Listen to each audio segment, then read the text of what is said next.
Good evening, everyone. I'd like to welcome you all to our October 10th, 2023 Gloucester City Council meeting. In the interest of government transparency with regards to deliberations and decisions made by the City Council, and according to open meeting law, for the convenience of the public, this meeting is recorded by video and audio, and a Zoom link was posted on the agenda. If you're calling in on a phone, you can press *9 to request to speak. If you are watching on a computer or device, there is a raised hand button that you can tap or press to request to speak. Please use either of these options during oral communications to be recognized to speak. Roll call votes will only be necessary if a specific matter requires one or a member of the council participates remotely. We have a non-discrimination statement opener for city council meetings. It's the finding of the City of Gloucester that no individual should be denied equal treatment or opportunity because of their age, ancestry, color, disability, including intellectual and developmental mental disability, family status, immigration status, gender identity or expression, military status, national origin, race, religion, sex, or sexual orientation. I'd like to begin by announcing the names of the counselors that are here. Council Memard, if you'd introduce yourself. Council O'Neill. Would two. Jason Grow at large. Tony Gross at large. Frank Majorta, Ward 3. Mancino, City Clerk. Al Gilman, Ward 4. Jeff Worthley, City Council at large. So I just want to make sure I don't see Council O'Hara, and I think Council Nolan is not going to be here. So I'd like to introduce members of city staff that are here. We have Jill Cahill that is online. We have Kenny Costa. Oh, Jill Cahill is our CAO. Oh, Jamie O'Hara is now here. Great. So Jill Cahill is our CAO. We have Kenny Costa, who is our auditor. And let me look under attendees. We have 29 people here attending on Zoom. We have Chief Eric Smith from the Gloucester Fire Department.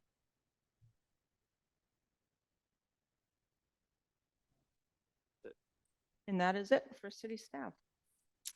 So what I'd like to do is first order of business, Madam Clerk. First order of business is oral communications. Gonna do the flag salute. Oh, I am sorry. Flag salute and moment of silence. I'd like to ask that you all stand and join me in the salute to the flag. I pledge allegiance to the flag of the United States of America, United States of America, to the republic for which it stands, one nation, under God, indivisible, with liberty and justice for all. in a brief moment of silence. I'd like to say a prayer for all the people in Israel.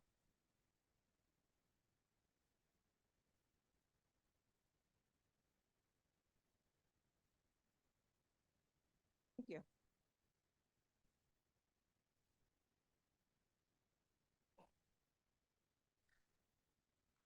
First order of business, Madam Clerk. Is oral communications. The public shall have the opportunity at every regularly scheduled meeting to be heard under oral communications on matters not appearing on the agenda. Oral communications shall allow any resident who has a request or complaint of any nature relative to city business to appear before the council, state their problem without debate, and the matter shall be referred to the proper agency through the office of the mayor. The resident will be notified within a 2-week period relative to the disposition of same, and a copy shall be forwarded to the city council. Persons speaking under oral communications shall be limited to 3 minutes each. Because tonight I'm first on the roll call, I'm going to ask Councilor Grow, if you don't mind, doing the timing for the speech, for the oral communications, and he will indicate when we're at 10 seconds before the 3 minutes, and then When the time is up, he will say time.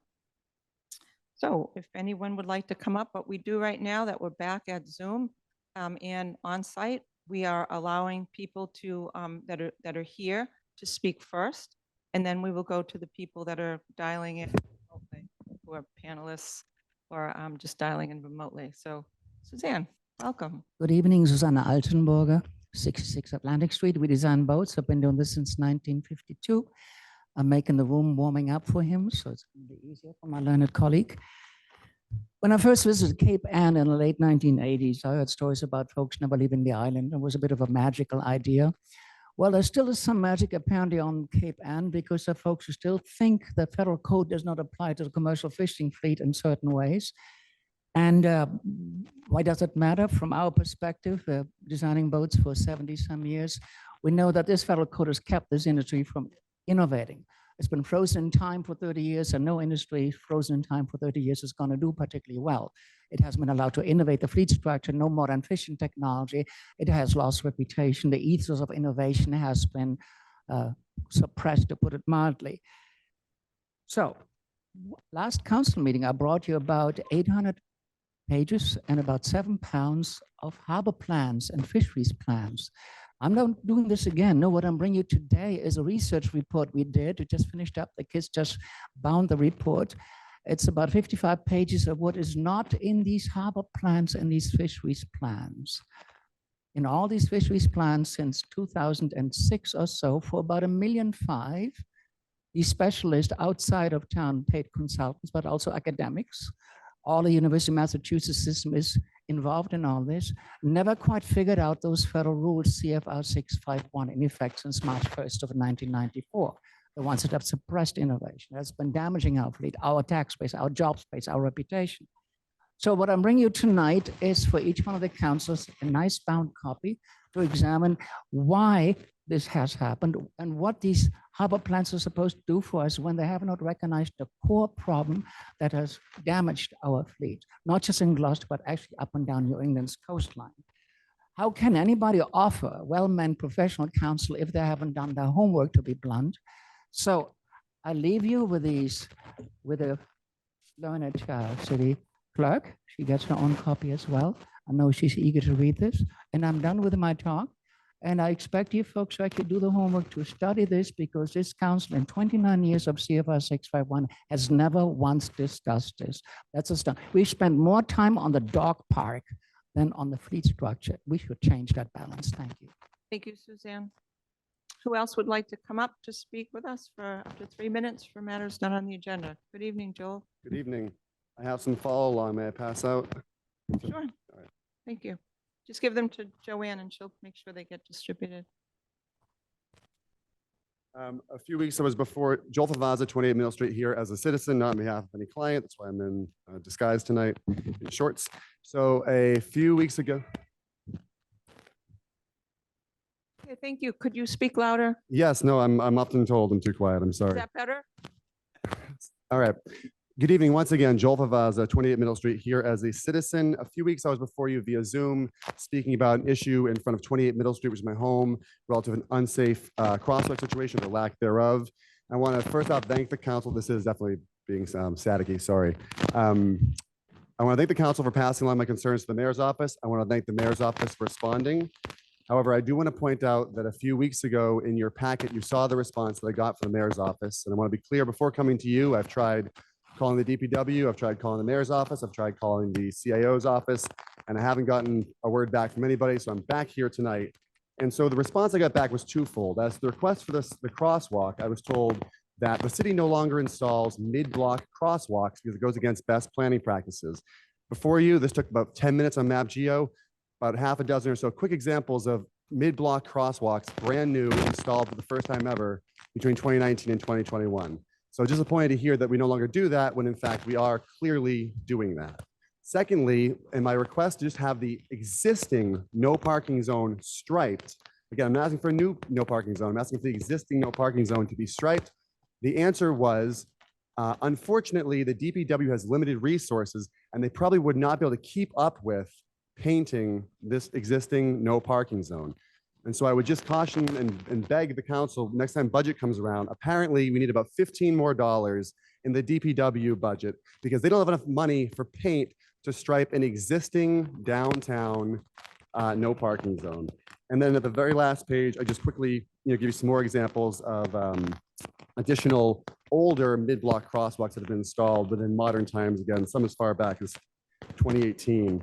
And so I just, once again, would please implore the city to consider, one, striping the no parking zone that already exists, and two, following the natural path of pedestrians, which is across Middle Street from the top of Angle Street, and making it safer for tourists, citizens, and again, selfishly, my children.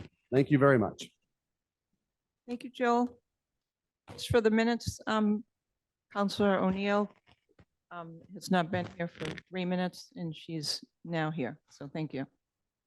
Welcome. Thank you. Tracy O'Neill, 12 Friend Street. I am also the Ward 2 counselor.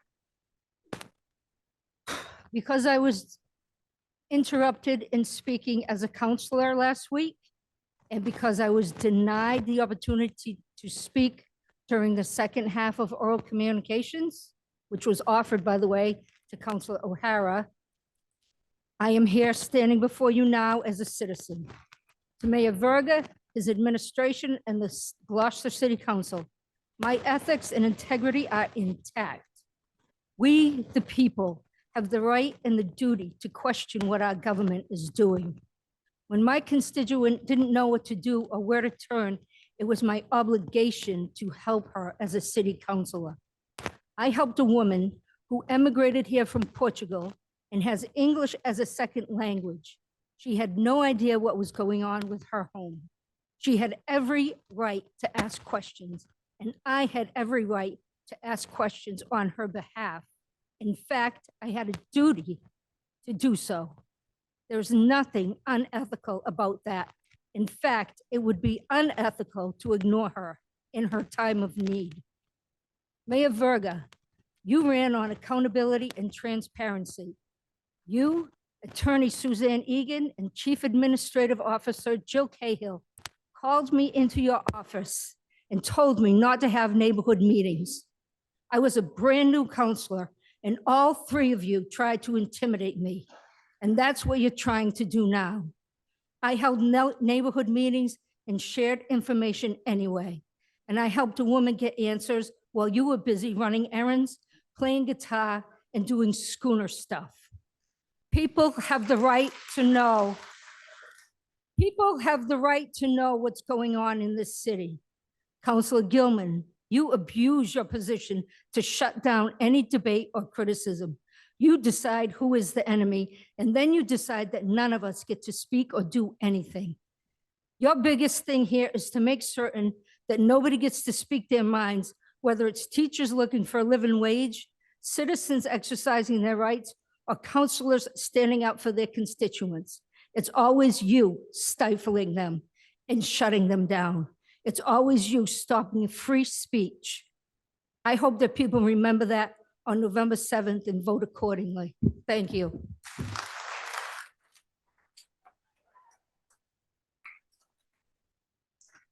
Thank you, Counselor. I'm going to try to get this right because that crackling's freaking me out. That microphone cracking, you guys hear that, right? Hello, everyone. I am here tonight to speak of Tracy O'Neill and Jamie O'Hara's ethics and their willingness to reach out across the city's departments to help a constituent. I have never for 1 minute ever thought Council O'Neill or O'Hara were unethical in their work for our city. It is my understanding that they were willing to talk to as many people in the city to get the job done. Council O'Neill and Council O'Hara have always worked to provide the highest standards for their constituents. Working to help a constituent, there was no malice in their actions, only the willingness to reach out across the board to help someone in need. As a volunteer of our city for over 25 years, I admire the time and effort it takes to fulfill a responsibility. It is with this admiration that I say, thank you, Council O'Neill and Council O'Hara. I am indebted to you both for your hard work and it is much appreciated. Patty Amaral, 14 Myrtle Square. Thank you, Patty.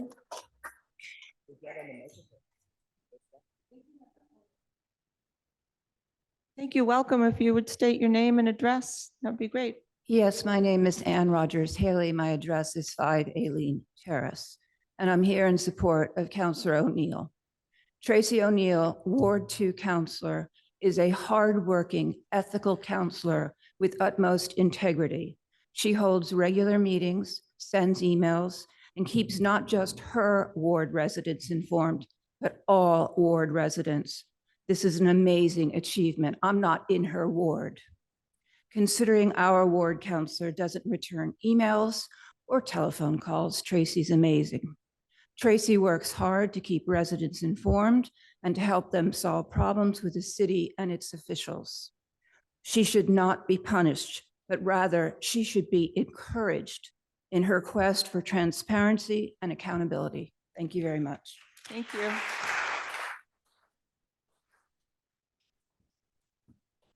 Thank you. Thank you. Name and address, and you have 3 minutes to speak. Thank you. Mary Pat DeRosa, 12 Emerald Street. I'm here in support of Tracy O'Neill, and before I start, I just want to go over a couple of definitions. The definition of code of conduct is a set of principles and expectations that are considered binding on any person who's a member of a group. I want to refer now to Muni Code Section 2-43, which is official bonds, that says that every city officer, before entering upon the discharge of the duties of his office, shall give such bonds as the city council may require. The bonds I'm specifically talking about are fidelity bonds, which is a type of insurance that protects customers from losses due to fraud, dishonesty, or illegal actions. Councillor O'Neill is well-loved, not only in Ward 2, but throughout the city, because she's taken the time to listen to constituents' needs and respond with answers and solutions in a timely fashion. This is the textbook definition of how the job should be done. The Code of Conduct is a piece of legislation that can be randomly weaponized against city opponents to silence their voices. So while the city is prosecuting Councillor O'Neill for doing her jobs, residents are waiting for the city to take action against councillors that have violated residents' First Amendment rights to speech during public meetings. Or maybe this is just a witch hunt to punish Tracy for taking opposing positions on various pieces of legislation. Bottom line, the fidelity bond insurance coverage protects the city and residents from elected officials' improprieties. Therefore, it seems that the Code of Conduct is overreaching, not needed, and should be rescinded. Councillor O'Neill is honorable and has served her constituents with distinction. She takes pride in her job, her city, and represents the gold standard that other councillors should emulate. The charges against the councillor should not only be dropped, but the city should offer a full public apology for soiling her reputation. Thank you. Thank you.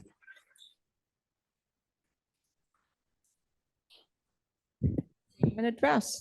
Yes, my name is Jeff Brown. I live at 145 Essex Ave.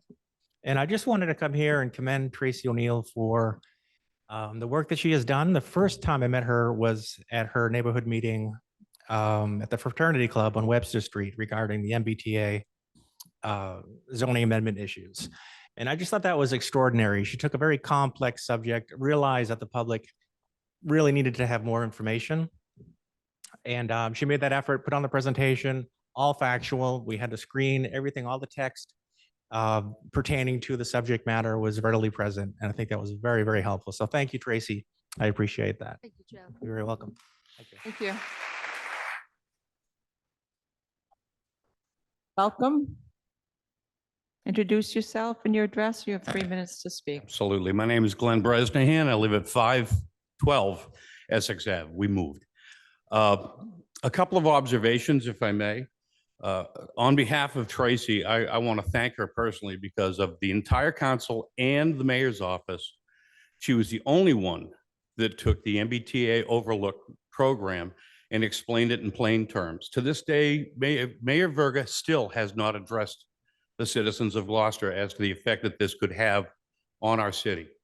And the effects could be devastating if it's not managed properly.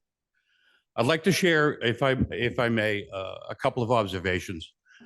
I'm not a stranger to this floor. I've been in this hall many times over the years. I've been a resident of Gloucester for just under 30 years, which doesn't make me, a real resident of Gloucester. You have to be born here to do that. I get that.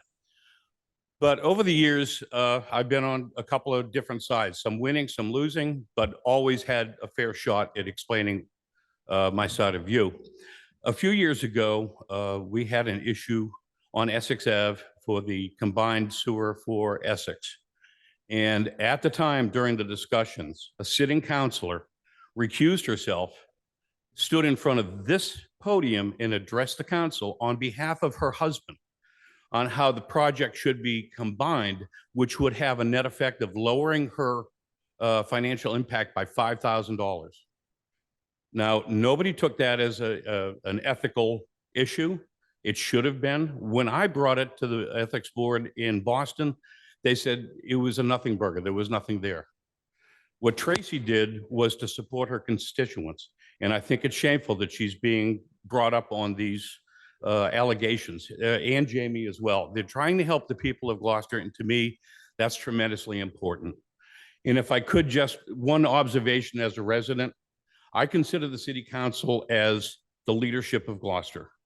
And it saddens me to see bickering and bullying going on when you should be the leaders of this city and take charge and set the tone for everyone else. I wish you'd consider that before you speak. Some of the time, it almost seems like a barroom brawl when I watch it on Zoom, or I sit here and take a look at how people are singled out and called out because they have a differing view. These people were duly elected, as were you, and they deserve the same treatment that everyone on that board does. Thank you so much.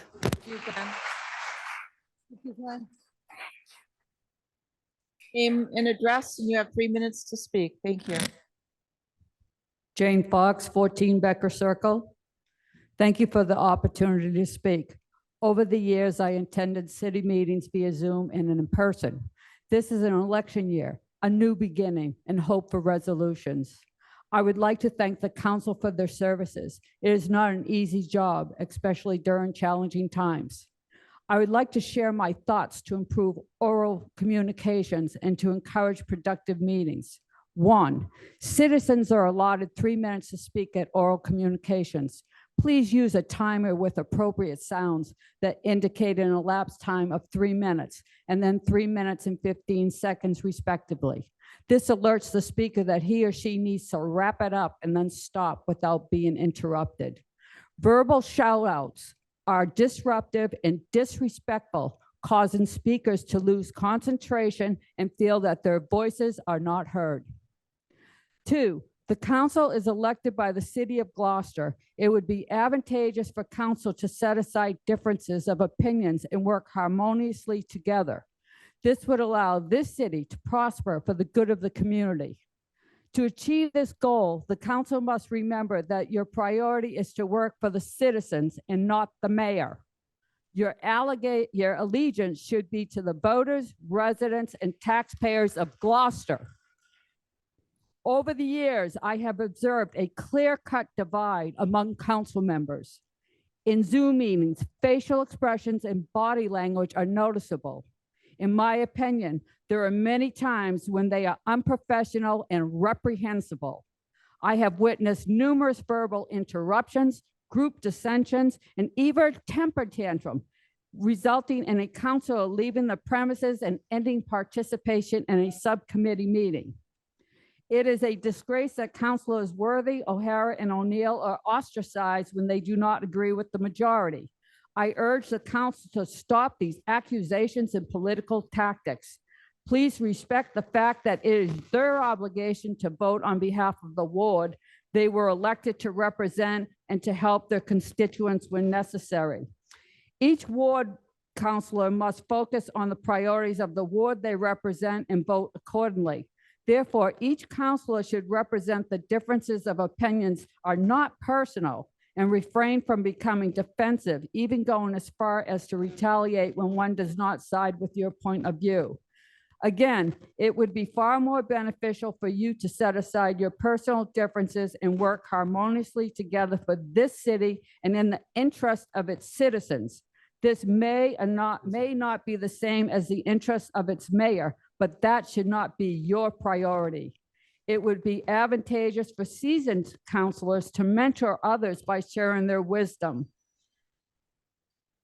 But I don't like that. This common practice would enable newly elected counselors to become more knowledgeable and gain the necessary skills to grow in the position they serve.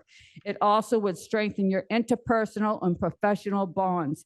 The key to work towards the greater good of this city. In closing, I encourage you to ponder over these words, reflect upon your past actions, apologize if needed, and move on.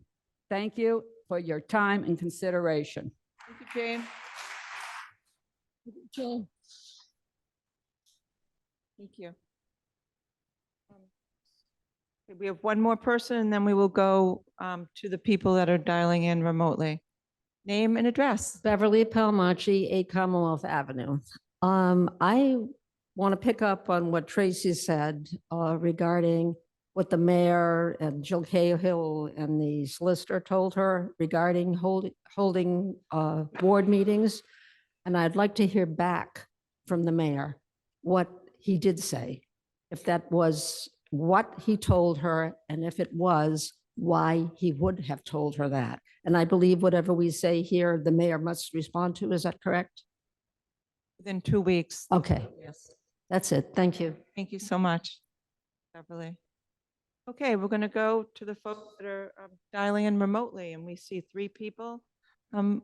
Madam Clerk, if you would bring someone in, that would be great.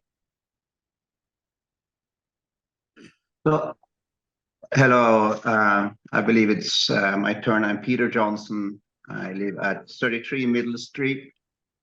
And I just want to bring attention to the proposed development on 20 Main Street, which I assume the City Council is aware of. Again, I want to bring attention to that and how we feel as abutters to that proposed development. There's many issues, significant issues with that development for us that lives around that property. And one of the things I want to bring attention to is how we feel that we're being ignored and not being included in the process when it comes to the zoning board of appeals and their decision making. This has significant consequences for our properties around. It might destabilize our properties and our foundational houses. For us personally, it will end up looking straight into a brick wall. And we have noise and other issues that comes with this development. While the zoning board goes, the developer has to get people that support the development, but little is done to try to make sure that they get opposing views.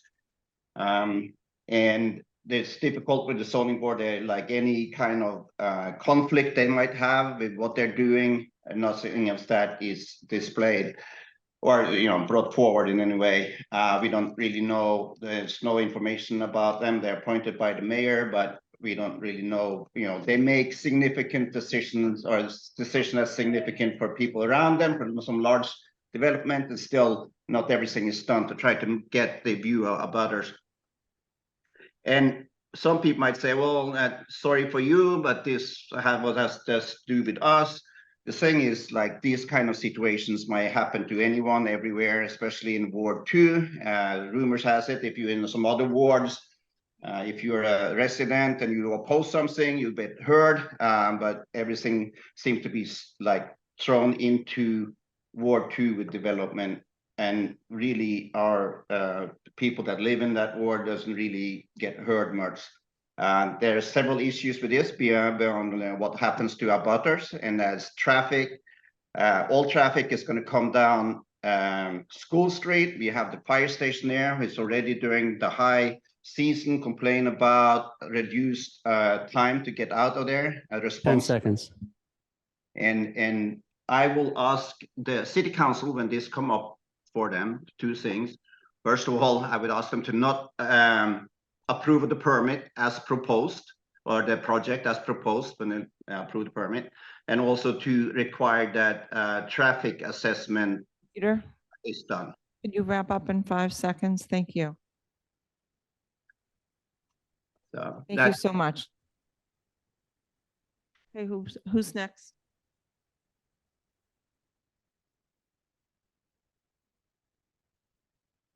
Good evening, Pamela. Could you introduce yourself, state your address, and you have 3 minutes to speak to us. Yes, can you hear me? We can. Thank Oh, you. good. Hi, my name is Pam Steele, 10 Pilots Hill. I've been listening to meetings since 2018, and I got on because of the ridiculous permitting of 116 East Main Street. And I kept thinking, oh, I'll do that, and then I'll hang up. I won't be bothering myself with all this.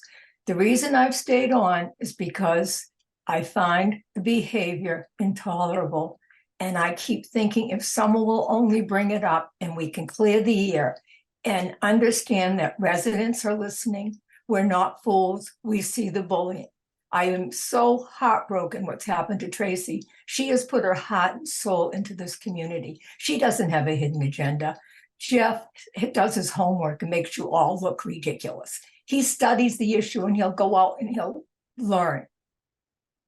And it's just intolerable. I was in high school in 1964. I took civics. You are not the mayor. You are for the citizens, and you need to stand up for the citizens, as Tracy and Jamie and Jeff do.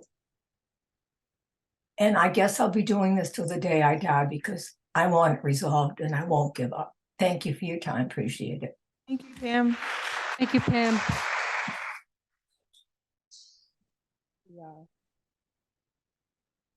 Okay, next is CR. Would you introduce yourself? You have 3 minutes to talk to the council. Hi, this is Catherine Ryan at 17 High Rock. I received a response from Mayor Verga that stated he didn't need to respond because I read a prepared statement that was about school enrollment. I didn't read a prepared statement that night. Is that a new rule? And it wasn't about school enrollment as a topic, but a symptom of leadership. Last I checked, the mayor is a leadership position. I mentioned Gloucester School District plummeting academic achievement, attendance, and enrollment as a symptom of the social class prejudice expressed by members of the leadership and their conflicts of interest.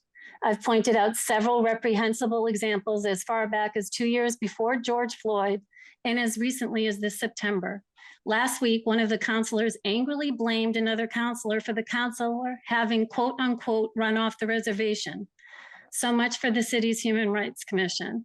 Mayor Verga, school committee members past and present, certain city council members, do you condone these comments? Because to a one, none of you have stepped forward in public to call them out.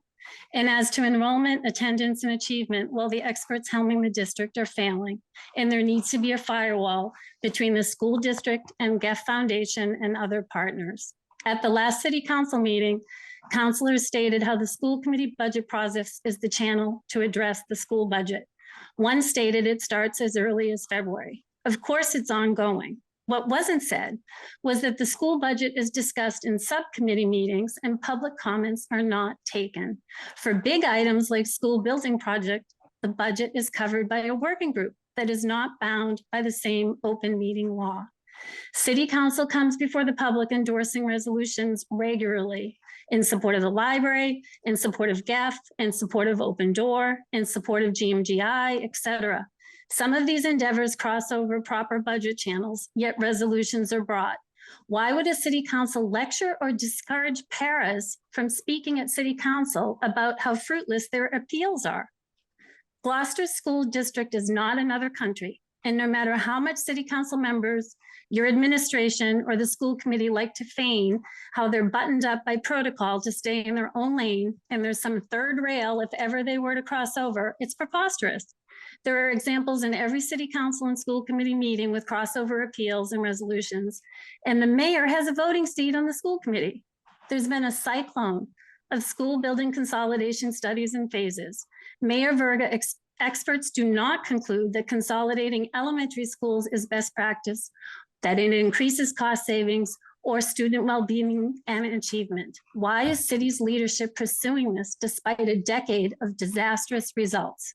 Mayor seconds. Verga, press announcements of ARPA funds indicate 16 million to date has been spent. Parking study, signage, sewer, housing trust. What are the line items for the remaining ARPA funds? Thank you. Thank you, Catherine.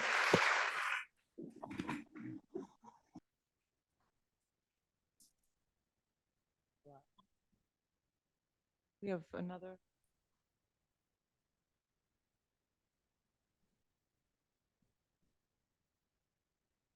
Lucy, would Yep. you introduce yourself and your address, and you have 3 minutes to talk to the council. All right, I'm Lucy Gillard. I'm at 22 Eastern Point Boulevard in Gloucester. And I just wanted to say that Tracy O'Neill, who I've known very closely for the last 8+ years, I just need to say, you know, Tracy is an incredible fighter for Gloucester and for our people in need in this city, even if they're not in her ward. That's what this city needs, less ego and more action. As for fighting by the rules, I've seen firsthand Tracy focus on understanding the rules, working for hours to ensure she understands those rules almost to a fault, because she needs to make sure that she's in line. It's important to her. Tracy cares deeply about every aspect of Gloucester. I admire Tracy for her love of the city, for her efforts to keep all of Gloucester's take care of all of Gloucester's constituents, and her high ethical standards. Thank you, Tracy, for your hard work. Thank you, Lucy.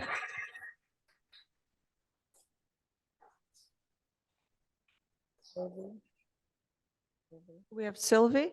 Sylvie, would you introduce yourself and your address? You have 3 minutes to talk to the council. Thank you for being here.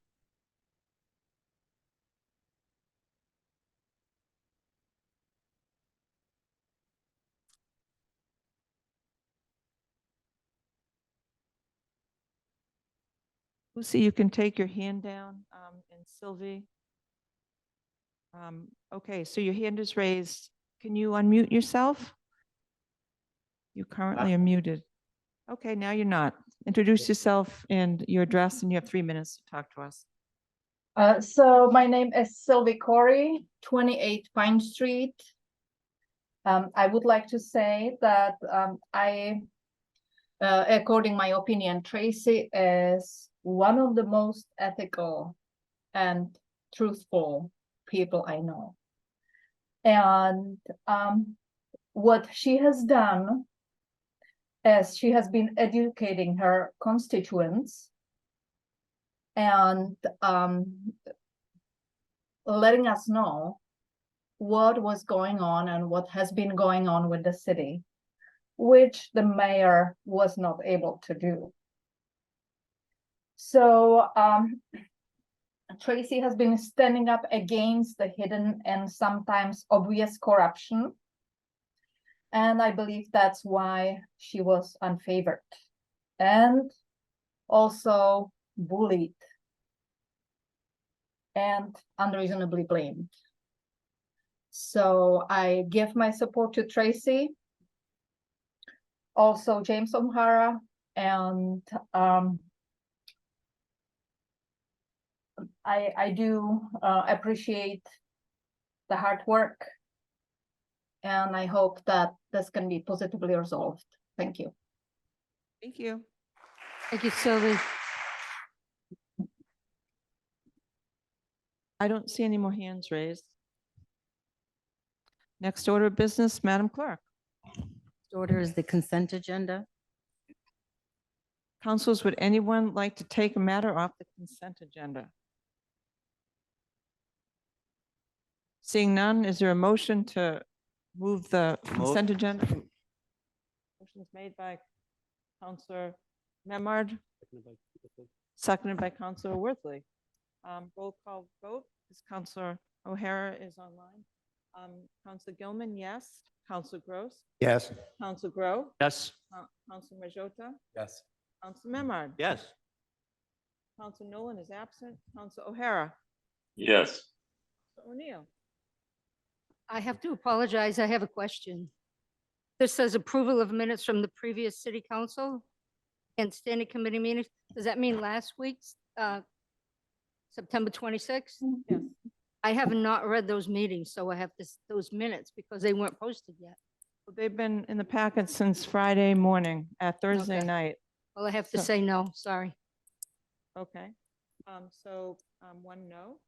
Council Worthley. Yes. The yeses have it. 7 in favor, 1 absent, and 1 no. Looked online for them. I didn't Thank look. you. Next order of business, Madam Clerk. Is the Budget and Finance Standing Committee report of October 5th. I'm going to ask the Vice Chair of BNF, Tony Gross, to lead this. So, Tony, you have the floor. So we have several items on here. And if it pleases the council, I'd like to move that we take this as a consent agenda. Hey, councilors, would anyone like to remove any one of the matters that are on up for review to have further discussion? It just was not sure.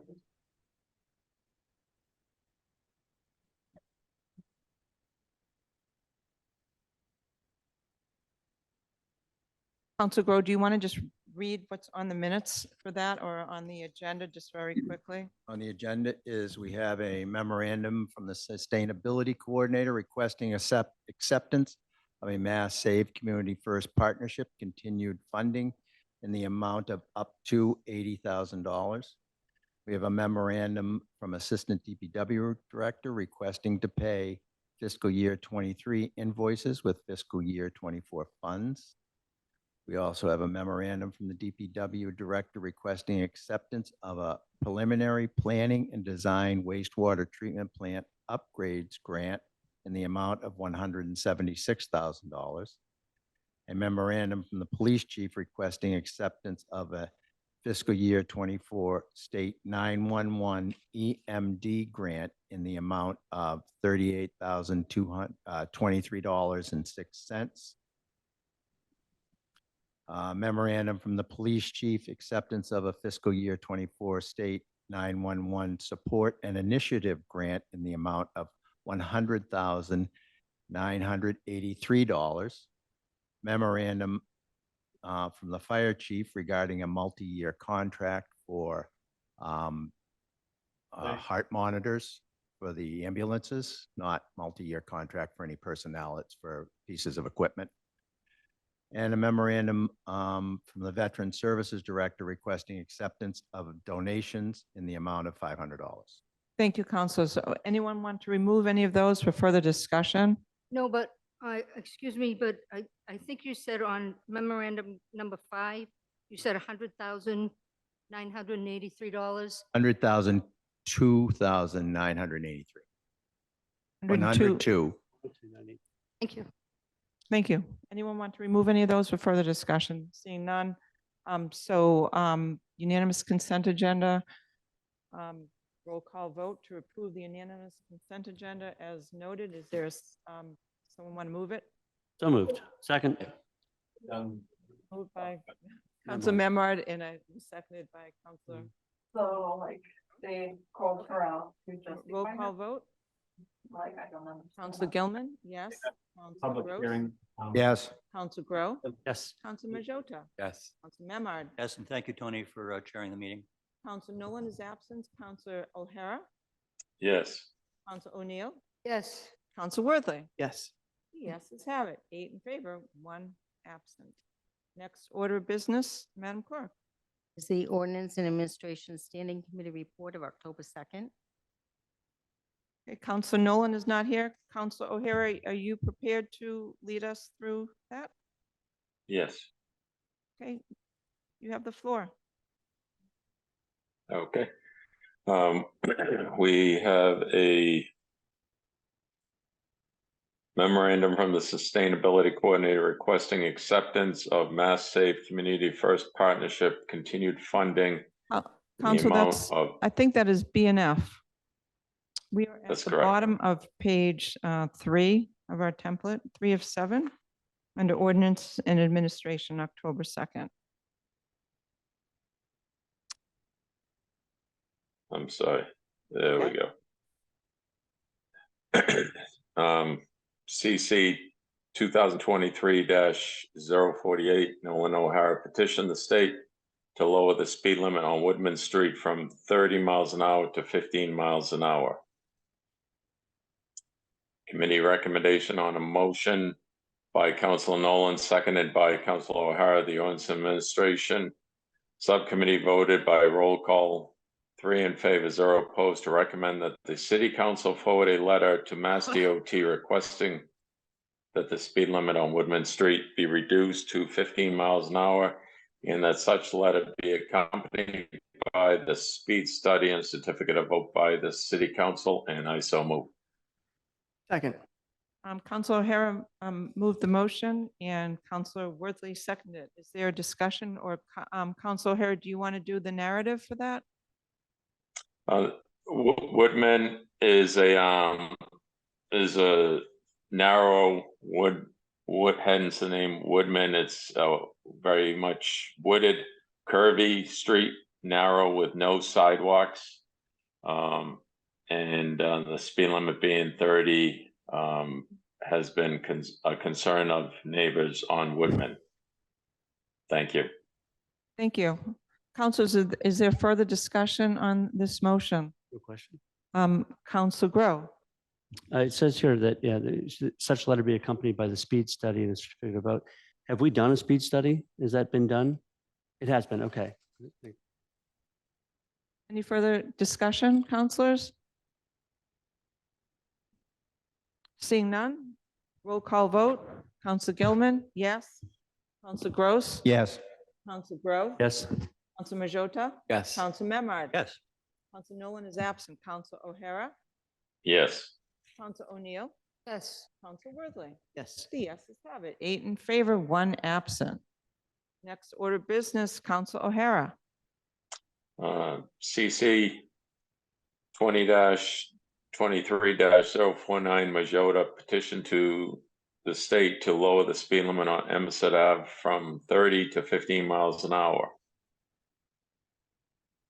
On a motion by Councilor Nolan, seconded by Councilor O'Hara, the ordinance administration subcommittee voted by roll call, 3 in favor, 0 opposed, to recommend that the city council forward a letter to Mass DOT requesting that the speed study on Emerson Ave, or the speed limit, the speed limit on Emerson Ave be reduced to 15 miles an hour, and that such letter be accompanied by the speed study and a certificate of vote by the city council, and I so move.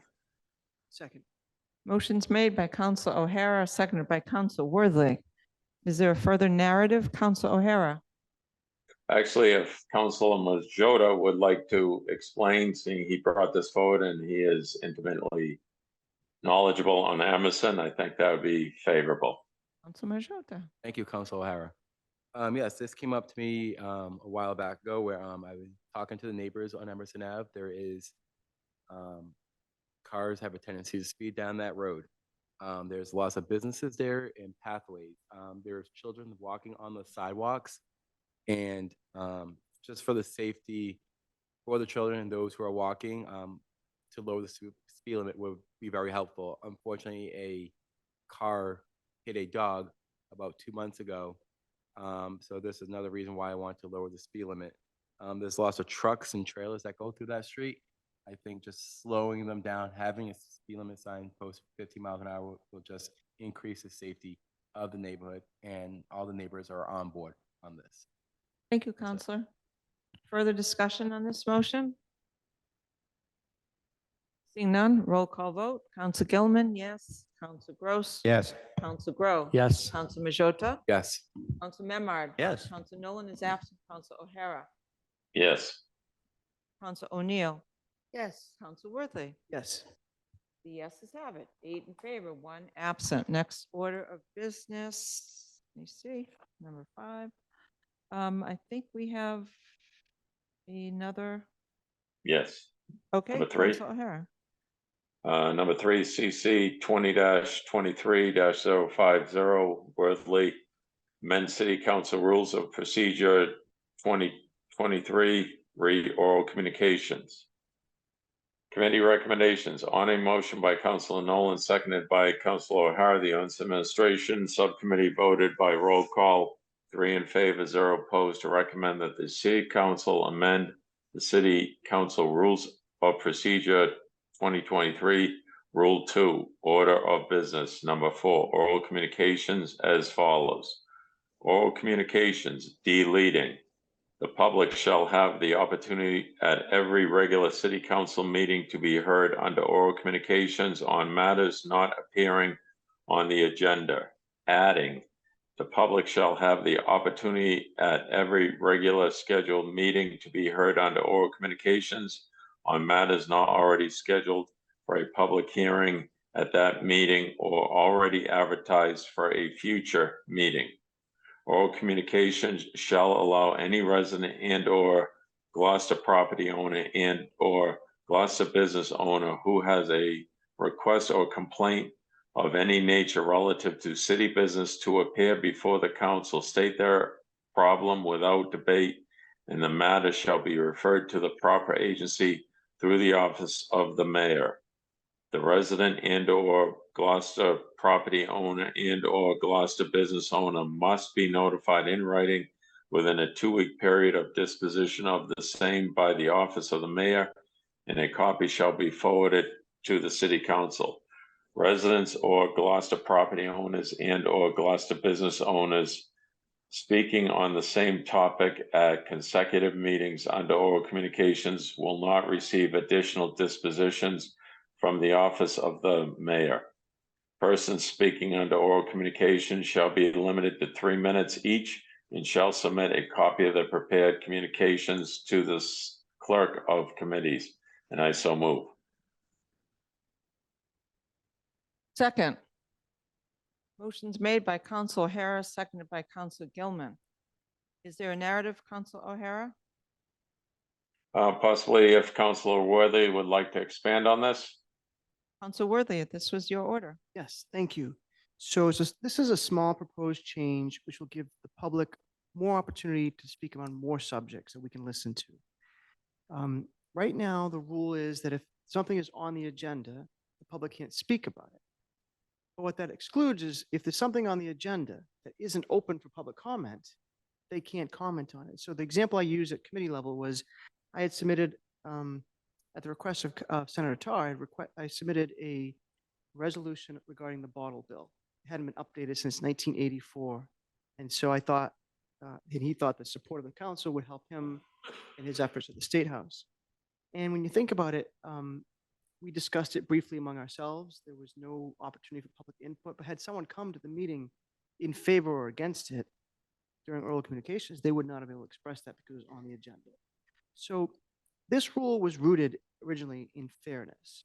You wouldn't want someone to speak about something at 6 o'clock that's on the agenda for public hearing at, say, 7 o'clock, because you wouldn't have both sides of an issue represented. But by doing that, by saying nothing on the agenda can be raised at oral communications, we eliminate people's ability to speak about things that aren't going to be on the agenda for public hearing. So this is a way to expand that. If it's on the agenda for public hearing, you have to wait to the public hearing. If it's scheduled for a future public hearing, you have to wait to that point. But if it's on the agenda and there's no place for the people to speak, oral communication is the place to do it. That's what this change would do, and I'd like your support. Thank you. Okay, discussion, councilors.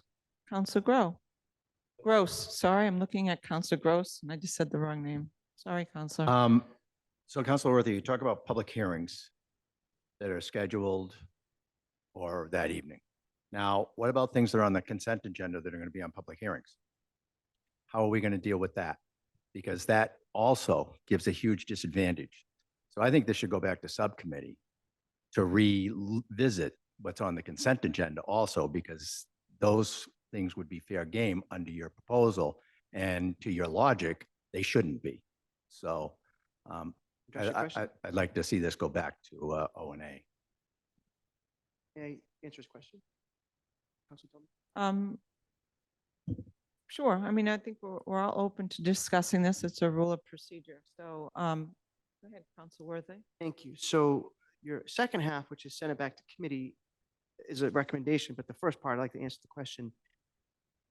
As written, if it's on the agenda for a scheduled public hearing for that night or already schedules a public hearing for a future meeting, then they would have to wait for those moments. If it's on the consent agenda, is that considered on our agenda at that moment? Then it's possible, if you're witty enough, if you could amend this to exclude that. I think your point is well made. May I respond? You don't have to be witty enough. Not witty is the right word. Most people who are coming before, a lot of people who are coming before us public hearings have hired guns. So they don't need to be witty. They I mean, just. for you, I mean, no. for you to be witty enough to be clever to say, how can we amend this now? So instead of going back to committee, that's what I meant to say. I think it should go back to committee because that's where the sausage is made. So I'd like to make a motion that it goes back to committee. Second. Motion's made to go back to O&A. I think it was seconded by Council Grow. Discussion on that referral. Council Grow. I'm a big fan of more input than less, but I agree that there's an opportunity, I think, here to somewhat game the system if you are witty and have an appropriate hired gun, as we are using the parlance of tonight. But I think that the intention, I understand the intention of what Councilor Worthley is doing, but I think that we also open ourselves up to allowing an unfair level of communication by people who may not have an immediate vested interest and may have opinions that come later on, but are already going to be behind the eight ball on that. I'd like to see some modification of this come out of O&A and have a little bit more rigorous discussion about when the open communication is allowed versus public hearing communication. I don't dispute the idea behind this. Council Memard. I agree with Councilor Grow. I appreciate Councilor Worley's effort to try and create a clearer level playing field for when people can speak and when they can't speak. But I think that's a loophole that probably needs to be addressed and should be done at the subcommittee level rather than here in full council. Anyone else that hasn't spoken? May I speak then? 'Cause I haven't spoken. I haven't spoken on this motion. Oh, on but this motion. Oh, then that's you the have the motion. floor. Your hand was raised. Let me just clarify. When I said witty, I meant if we can be smart enough here to amend it without having to go to committee. I didn't mean to outwit the system or anything like that. Okay, just want to make sure that was clear. So I think the point that I'm hearing is we don't want to give people the chance. No, we want to avoid the chance of someone speaking when they should be heard later when there's opposites, there's opposing sides. And I think that is the main intention of this. So I have no objection to send it back to committee to review that in greater detail. But also, I just want to add, if there's other thoughts we haven't discussed here, someone can, if we can get that to the committee so that if this comes up in 2 or 4 weeks, if there's another suggestion, we can maybe address that before it gets back to full council. I think everyone is, what I'm hearing is saying we want the public to be heard. We just don't want to create unfair advantages at oral communications. I'm hearing that. Thank you. My comment was just that, it's the will of the committee, and I will certainly recommend that, support that. But my question to all of you is, would this be something that the new council, whomever that is, should take up in governance in the next term? That's just something that there could be all of our rules of procedure that should be looked at again. And we've done that recently in May, but I'm just wondering if that would be the better time. But if no one thinks that that's necessary, I'm happy to support bringing it right back to O&A. It's going to take, 30 days for this to come into effect? Oh, it's not, I'm sorry, it's not an ordinance. It's just a rule of procedure. So that's fine. So, so the motion is to bring this back to O&A. Council Grow. I would just, I respect that. And initially, my feeling was that the new council ought to be the ones dealing with new procedural issues. We've got 4 meetings left after tonight. If we were to pass this at the next meeting, it would have a couple of meetings to try itself out, good or bad. And the new council can then, of course, take it up and under their governance meetings, either amend it and make it better, or change it or get rid of it. So we're not really opening ourselves up to a huge sea change in the next month and a half. So I think we can all live with the consequences for that long. Okay, sounds great. So we have Council O'Neill. I would just like to mention just a little bit of wordplay. It says by adding the public shall have the opportunity, etc. I would prefer that it says the public has the opportunity. So we have the opportunity because we have it, not because the city council gave it to us. And where it starts in black, oral communications shall allow any resident. I would like to cross that out and start with the word any resident and or Gloucester property owner, business owner who has a request or complaint of any nature relative to city business can appear before the council. It's just a little bit of play on words.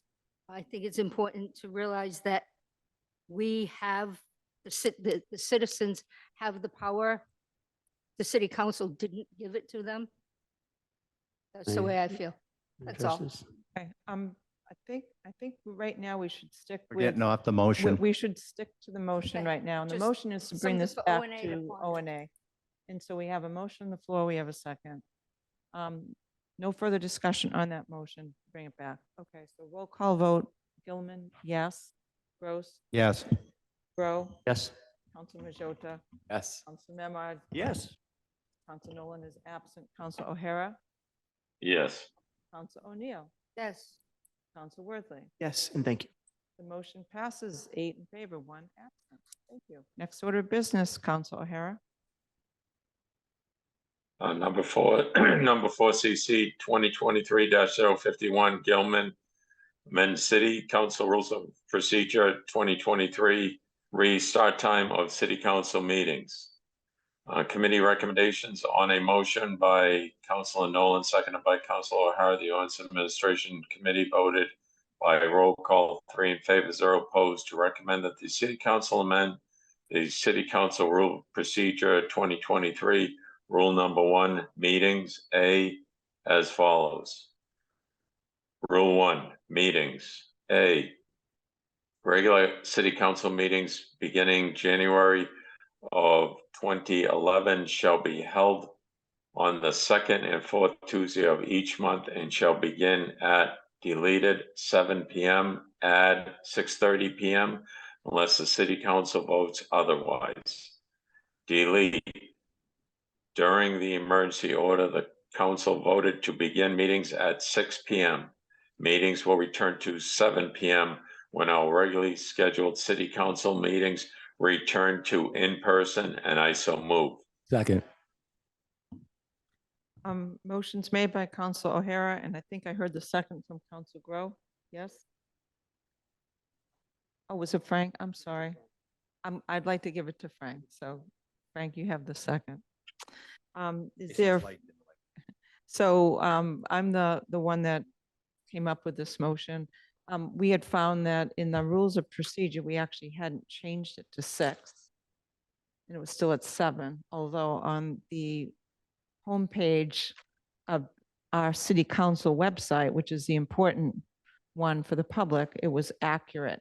So we wanted to just correct that Scribner's error, which was in our rules of procedure, which we just updated in May 2023, and we missed that.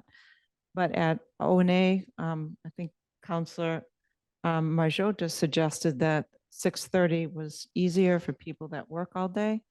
And we agreed that that was something that we wanted to amend, at least out of O&A, that was agreed to. So that's what is on the floor right now. I do think that we might want to consider delaying the effect date for this for at least a month, only because I want everyone in the public to know of the new date. We need to do a good job, just the new time. I don't want people to think that the meeting's at 6, and in fact, it is at 6:30. So I was thinking maybe we'd either want to start this new 6:30 time effective in the new council, possibly, just to give the public adequate time. So I guess as a result of that, I would say that I would like to amend the motion by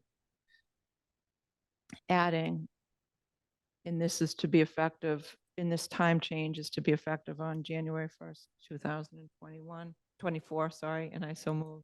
Second.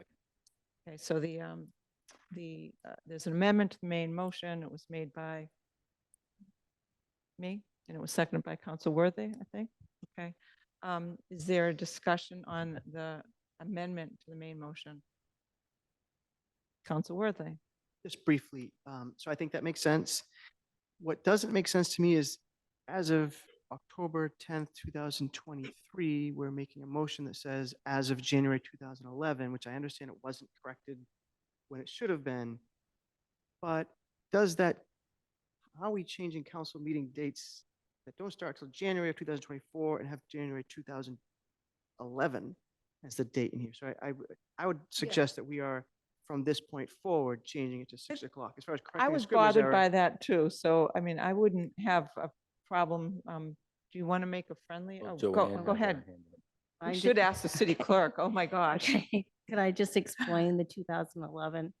Before that time, it was every 2 weeks. So it wasn't like the second and the fourth, it's whatever it fell on every 2 weeks. Then the city council decided, starting January of 2011, to designate the second and the fourth week as city council meetings instead of every 2 weeks. So that's why it's in the council rules of procedure. right, and I appreciate the correction of that. What I'm suggesting is it already happened, right? And it was a mistake that it wasn't addressed then. Mhm. I don't know that we can't change the Declaration of Independence happened on the 5th of July, not the 4th of July. I don't know. We just can't change the date retroactively. It is what it is, and it is what it was. And here we are today going forward saying 2nd and 4th and whatever time we pick. Or you can just amend it, take that out. Yes. Yeah. That's right. That's what I'm trying to get to. Okay. Okay. So we don't even need an So, amendment then. do you want me to make a, let me draw my amendment, and I would like to delete beginning on January of 2011 and add effective on January 1st, 2024, and I so move. Second. Moved by Gilman, seconded by Worthley. Further discussion, councilors? Seeing none on the. Just for clarification. Yep. You're not withdrawing your whole amendment. You No, still want the just on- 6:30 and, okay. Yes, thank you. Just make Just sure on it's the clear. main motion, so on the amendment. Thank you. So we're clear on the amendment to the main motion. So Gilman, yes. Gross, Yes. Council Grow, Sure. Council Majota. Yes. Council Memard. Yes. Council Nolan's absent. Council O'Hara. Yes. Council O'Neill. Yes. Council Worthy. Yes. The yeses have it on the amendment, to the main motion, 8 in favor, 1 absent. Now on the main motion. Is there a motion to move the main motion? Oh, no, we've Go already straight to a moved it. vote. I'm sorry. So we're ready to Discussion and further vote. discussion on the main motion with the amendment included. Seeing none. Do we have a summary for the public that might not have caught our changes? We should just summary of what we're voting on right now. I can give the summary if you'd like. I am happy to do that summary if you wish. So the motion now reads that regular city council meetings effective on January 1st, 2024 shall be held on the second and fourth Tuesday of each month and shall begin at 6:30 p.m. unless the city council votes otherwise. Okay, I think that's clear. And I like the fact that we're going to push it out because we don't want to confuse people. It's too, and people have an expectation. we can update the website. So is there the roll call vote? Council Gilman, yes. Council Gross? Yes. Council Grow? Yes. Council Majota? Yes. Memard? Yes. Council Nolan is absent. Council O'Hara? Yes. Council O'Neill? Yes. Council Worthley? Yes. The yeses have it, 8 in favor, 1 absent. Next order of business. Is the Planning and Development Standing Committee report of October 4th. I just Council have one. Grow? We have no items for action. However, we have been continuing an informal review request on the Condon Road, or the oversight of the overlay district for a what's it called? Transfer Thank you, station. transfer station. We will not be taking that up at the next Wednesday meeting because we have no other items. That will be moved forward until the first meeting in November, November 8th. Would you like to announce Community Safety Day? Yeah. Community Safety Day has been moved to October 14th. That was our date. That was moved because of weather, and it is October 14th, I believe. And that is, I don't remember the times, but it's Harbor Loop, and it's pretty much all day. Thank you. I think I'd be prepared for that, right? That was the reason we met that day. Good job. Next order of business, Madam Clerk. Is the first scheduled public hearing 2023-047, Special City Council Permit 2023-007, Eastern Avenue, number 210, map 264, lot 23, Gloucester zoning ordinance, section 1.8.6, lapse of special permit to request finding of good cause that special city council permit 2015-002 granted pursuant to Gloucester zoning ordinance, section 2.34, subsection 6, business uses, and section 2.34, parentheses 7, subsection 7, animal boarding kennel, 24-hour operations at map 264, lot 23 has not lapsed. Thank you. I'd like to open the public hearing and ask the applicant to introduce yourself and tell us about this request. Certainly. Good evening. My name is Bill Heaney. I'm an attorney in Beverly. My office is located at 86 Dodge Street. I represent the Turner Farm Realty Trust tonight. Ryan Flynn is the trustee of the trust. She's here tonight. With Ryan, I have Stan Poole and John Poole. Stan and John both have historical and institutional knowledge about the property. So if you have any questions, they're here to answer those questions. I'm going to be, I think, extremely brief. We've provided you ample information in our application and here to answer your questions. I'd just like to set it up for you a little bit with a little background.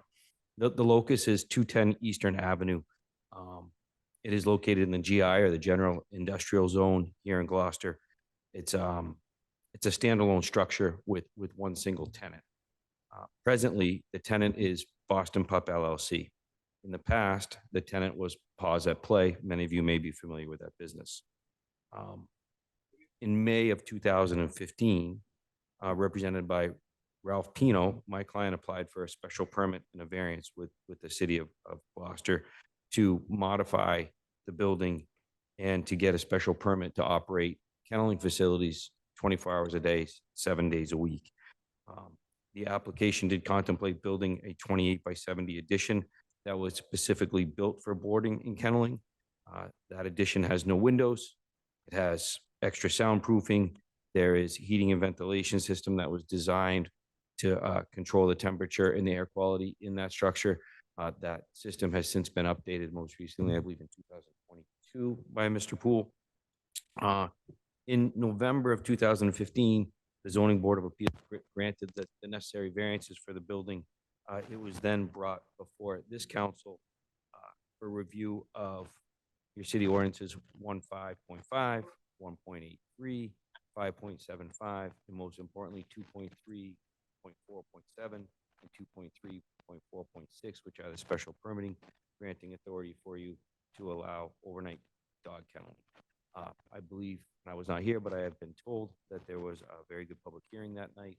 There was some 525 signatures in support. There was 25 people here in support.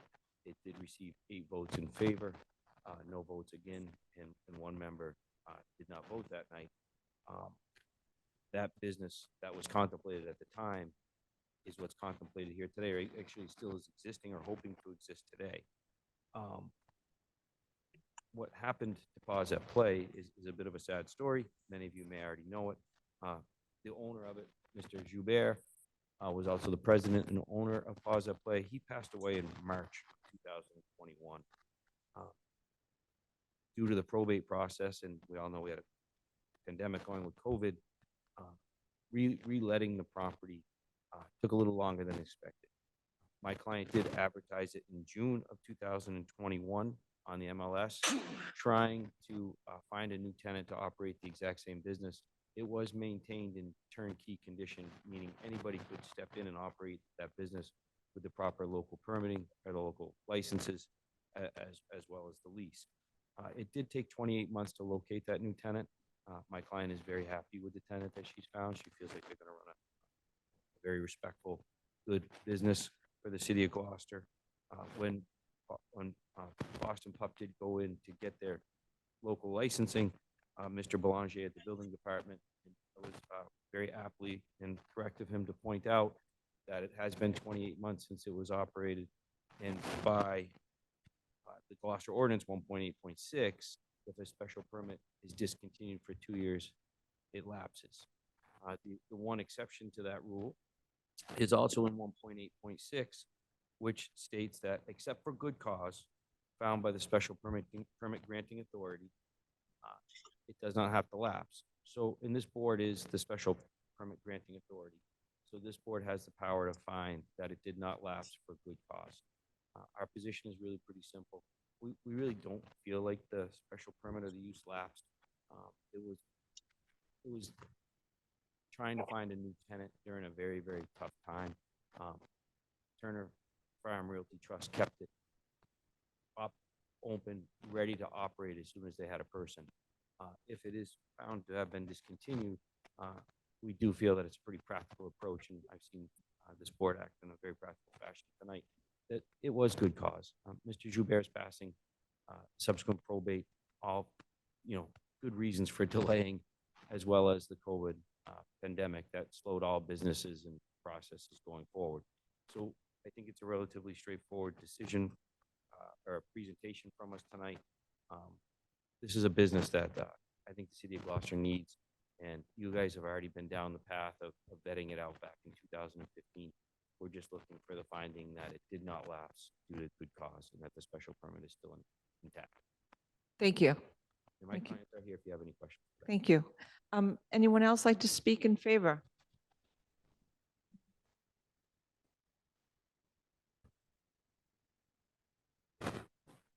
So let me ask, is there anyone here in either favor or opposition, or someone on that is dialed in remotely? Want to bring the person in? So you have up to 3 minutes to tell us. Oh. Okay. So who is this person? Julianne McKinney? Okay. Julianne, are you on the call in support or in opposition? Julianne, would you kindly unmute yourself and introduce yourself in your address, and then let us know if you're in opposition or in support. Julianne McKinney, would you unmute yourself? Is she calling in on a phone? If you're calling on a phone, hit *9.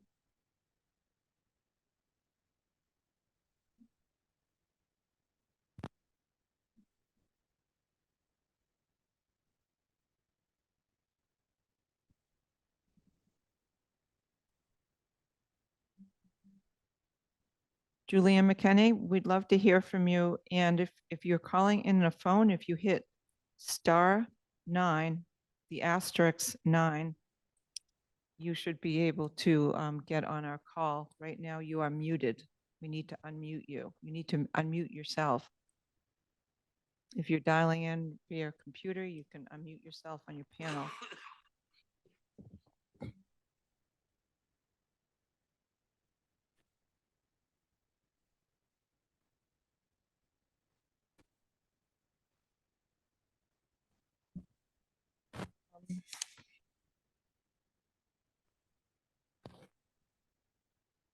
Julianne McKinney, we'd love to hear from you.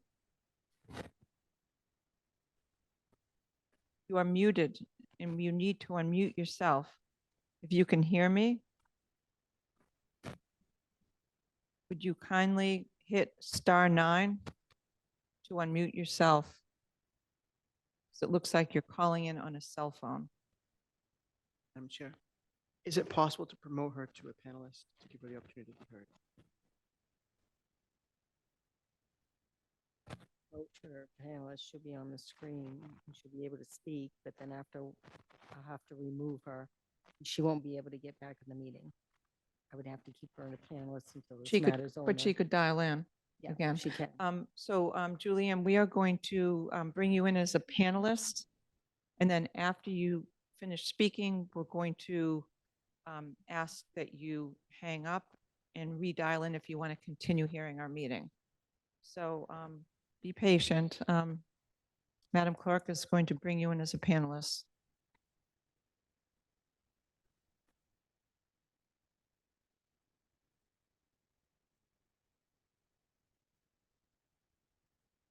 She declined to be promoted to a panelist. So I don't know why she has her hand up.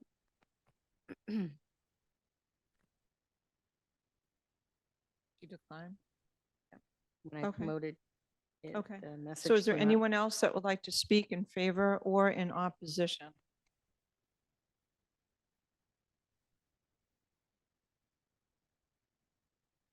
Seeing none? Madam Clerk, is there any communications? There are no communications on this matter. Okay, councilors, do you have any questions? I have a question on our process, not regarding your application. Is there any concern or liability to the city if our Zoom technology didn't allow someone to speak in favor or against? And this is sort of new territory. I don't think we've had a public hearing where we have had that issue. I just wouldn't want to create some undue, we have to redo something because someone wasn't heard. I just want to make sure, unless someone here knows the answer to that, we haven't really had a problem with people not being able to get into public hearings. So I just want to raise the question so we don't create other issues. She is on as an attendee and she's allowed to talk, to speak, but she's not unmuting herself. So I brought her over to allow her to speak. She declined as a panelist, but she is still on the call as an attendee to allow her to speak. I haven't removed that permission yet. If you had her, if she was in a panelist, you could unmute her, couldn't you, from this perspective? No. Pardon me? No. Okay. You still have to, you have to allow people to unmute yourself even as a panelist. So I would say, let me just ask Madam Clerk, okay, if for some reason this person wanted to speak in opposition and we did an affirmative vote tonight, then we could reconsider this tomorrow if that is what we would need to do. I mean, that would be to answer Council Worthley's question.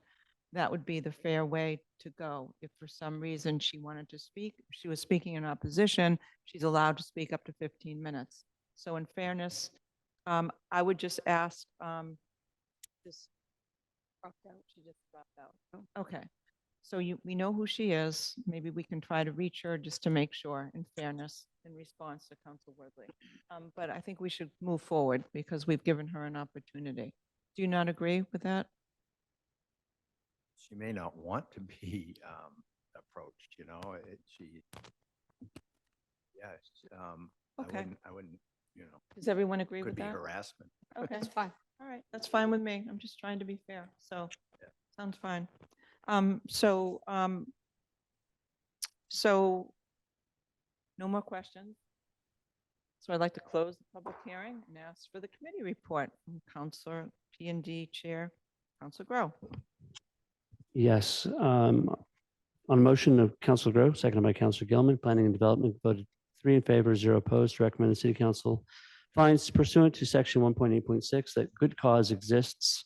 The special council permit 2015-002 granted pursuant to section 2.3.4, subparts 6, animal daycare and animal grooming daytime only, and 7, animal boarding kennel 24-hour operations for Eastern Avenue number 210, map 264, lot number 23, has not lapsed, and I so move.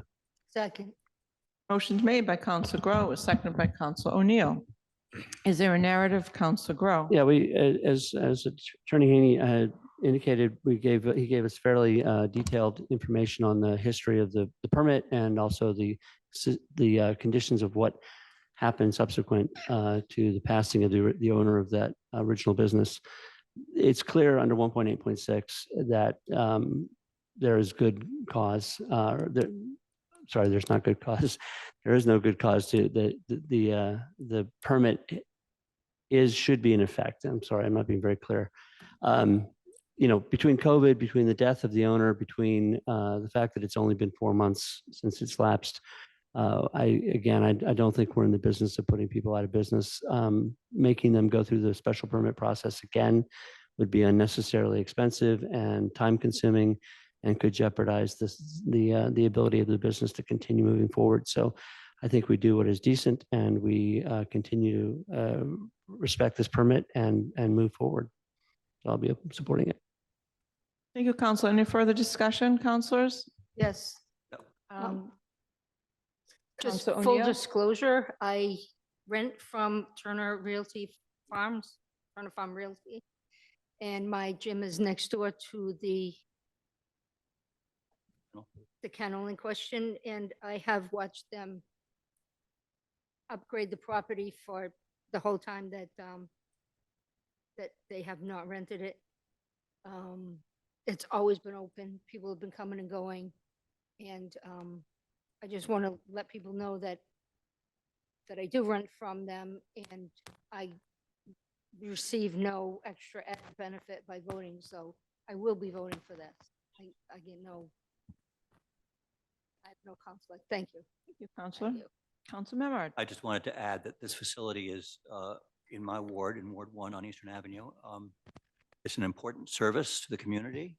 I don't believe that based on the location, as we all know it, that it's going to impact any residential neighbors in an adverse manner. The way it's been described as being maintained and built out seems like it's a very appropriate thing for us to go ahead and allow this inadvertently lapsed permit to be reinstated. And I think that's entirely the right thing for us and for the city of Gloucester, as well as for dog owners and people operating this business. So yes, I'll be supporting this. Thank you. Council Worthy. Yes, I'll be supporting it as well. I think this says a lot about whoever put in the ordinance book many, many years ago to allow for an exception for this sort of scenario. This is what happens. What's the phrase? Life is what happens to you when you're busy making other plans, right? You have a death in the family, you have COVID, and you have an operating business. As Councilor Groh said, we are not in the business of putting people out of business. So best of luck to you, and sorry that you had to come to this level of hard work to get to this point, but I think it's deserved. Good luck. Thank you, Councilor. Any further discussion? Seeing none. Roll call vote. Val Gilman. Yes. Council Gross. Yes. Council Groh. Yes. Council Majota. Yes. Council Memard. Yes. Council Nolan is absent. Council O'Hara. Yes. O'Neill. Yes. Council Worthley. Yes. The yeses have it. 8 in favor. Can I make a One motion to absent. reconsider? It's made to reconsider. Second. Seconded by Councilor Memard. On the motion. On the motion. We typically are okay with that. I don't know if there's a time frame here, but we did just say 10 minutes ago that if someone wanted to speak who had their hand raised and didn't, then we could reconsider if we got some information that was valid. So That person had ample opportunity to join the conversation and declined. So I'm of the opinion that we just need to move forward. Can I just mention that she's back on the call, so it might not be for this matter, or maybe it was for something else and she had it up by accident. Maybe that's why she declined, I don't know. On the motion, further discussion on the motion before we vote to reconsider. Okay, reconsideration, I'm going to vote yes. Council Gross. No. Council Groh. Nope. No. Council Majota. No. Council Memard. No. Council is absent. Sorry, Council O'Hara. No. Neil? No. Council Worthley? No. Oh, okay. So the motion to reconsider fails. 1 in favor, 7 opposed, and 1 absent. Thank you so much. for all of you. You've been wonderful, and we really wish you lots of luck. Thank you. Point of information, would it be valuable, again, to explain to the public what we just did or didn't do so that we, we voted in favor of giving the, come on, I'd just like to summarize that, unless you want to. The vote to reconsider, the not knowing, I don't know that everybody here knows what that means, and out of fairness, they probably would benefit from explanation. We can always do a tutorial to let people know what's going on. So, sure, good, yeah. Do you want me to describe what I just said? So the whole purpose of reconsidering is that a person with an affirmative vote can change their mind within 24 hours. So at the end of the business day, the next day. And if they do that, then this goes to the next meeting to consider that vote. And they have to put that request in writing to the clerk's office. Is there anything that I missed? By the end of the business day. By the end of the business day. So in this case, Council Worthley threw out that I had said to that person that they could come the next day and we could reconsider it. And I was sensitive to that because I'm the one that made that comment. So that is why I changed my vote. But this is a democracy and 7 of you voted not to reconsider it. And I support that, the will of the committee. Mention that That was opposite. it allows the applicant to proceed in a more timely manner. That's Oh, the and point. that's the big Yeah, thing that's here. why. And Councilor Memard, that's. They that's- waited long enough. That is the big thing. We're allowing them to proceed their So business delays the whole without waiting process 30 if we days. don't do that. And that's why we don't want to have to do that if we don't have to, right? I just think the confusion for me at least is that we voted no on reconsidering or yes on reconsidering. We voted no to reconsider. So we have That's, the option to reconsider tomorrow. if no, No, Oh. we don't. Or Bob, why If you, not? if you voted with me, Right. then we would have had I'm that. sorry, that's how I Okay. intended to vote. then. So. That's why I and guess that's why I looked at you surprising, because you're the one that made that. I thought for sure you'd be I would the have if I- Minority, yes. or smart Um, would have Except voted. for Okay, I think you we're would good. not have had, Hmm? would not have gone to reconsider because it you were, would still been 6 you were to still 2. in It the, was still, Yeah. it Yeah. wouldn't have made a difference. So, you and me. it I wouldn't have made a intended to difference. vote that way. and I got I know, confused. I'm but sorry. it's okay. Thank you. It's not a big deal, because it didn't win. So next order of business, Madam Clerk. This public hearing 2023-048 to amend Gloucester Code of Ordinances, Chapter 22, Traffic and Motor Vehicles, Article 5, Division 3, Section 22-218, Deposit of coin required overtime parking exemption subsection B by adding the language, quote, for any veteran bearing the distinctive number plates, end quote. I would like to open the public hearing and note that our CAO is on the phone and also B. Chipinera? Chipperini, I'm sorry, I should know that better, who is the Cape Ann Veterans Director, so thank you. So our CAO, do you want to start and then we'll let V talk? So I've opened the public hearing and I'm looking for you to explain why this is important. Hi, thank you, Madam Chair, and through you to the members, and thank you, V, for being in person there tonight. The mayor just asked me to come on tonight. I know he went to the O&A meeting where this was brought up. This is something he's worked with Councilor Nolan on. It came to him actually at one of the veterans coffees that are held, hosted by V and her team over at the Veterans Center on Fridays. We hope everyone will join them. And there was a veteran there who brought up the example of that this was taking place in Salem. The mayor we've been looking into ways to do this for seniors and veterans and trying to make steps in this direction to allow free parking for veterans with distinctive plates. So that we did some digging and the opportunity arose for us to introduce this. So the administration very much supports this opportunity. I think the two things that are important to point out are that while it waives the fee for parking, time constraints, right? So if you're limited to 2-hour parking on Main Street, you are still with a veteran's plate. While you don't have to pay, you still are subject to the 2-hour limit. And then I guess the only other thing I think is important to say is that we have already heard from a few people that sometimes the expense of obtaining the plates is a challenge for veterans. So we're hoping this will get passed tonight, and we'll do a little more digging to see if we can help address some of those challenges as well. But we think this is really important way to give back to those who served our country. And I'm sure V has a lot more to add. So thank you. Thank you. V, you have the floor. Thank you. Thank you. Thank you, Stu. Good evening, council members. I did write something down just to make sure that I hit all my key points, but I will happily open up any questions that you guys may have for myself or for anyone within the veterans community, and I will be happy to answer as best as I can.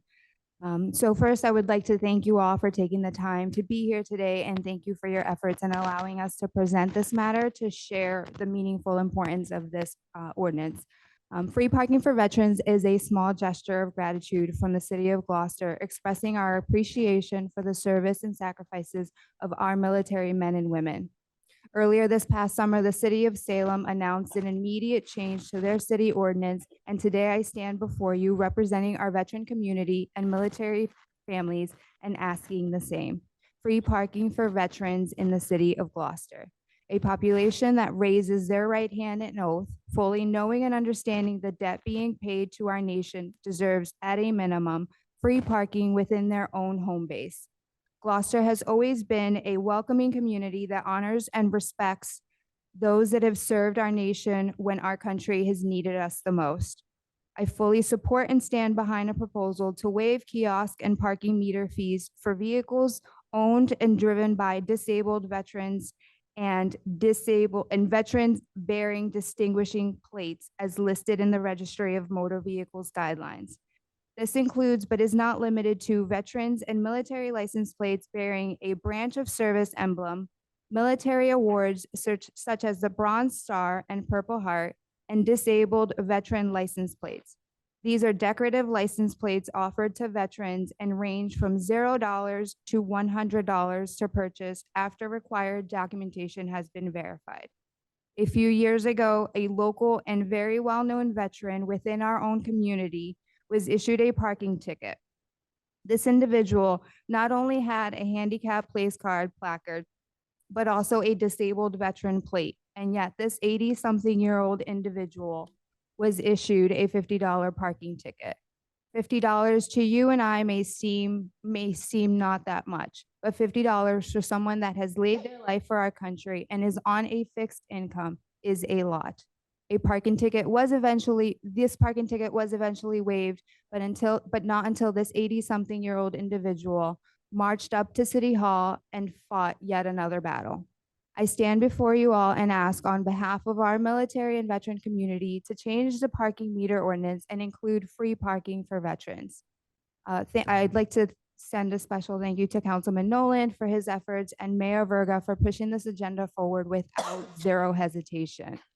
And to the council members that have unanimously fully supported in changing of this ordinance, thank you all.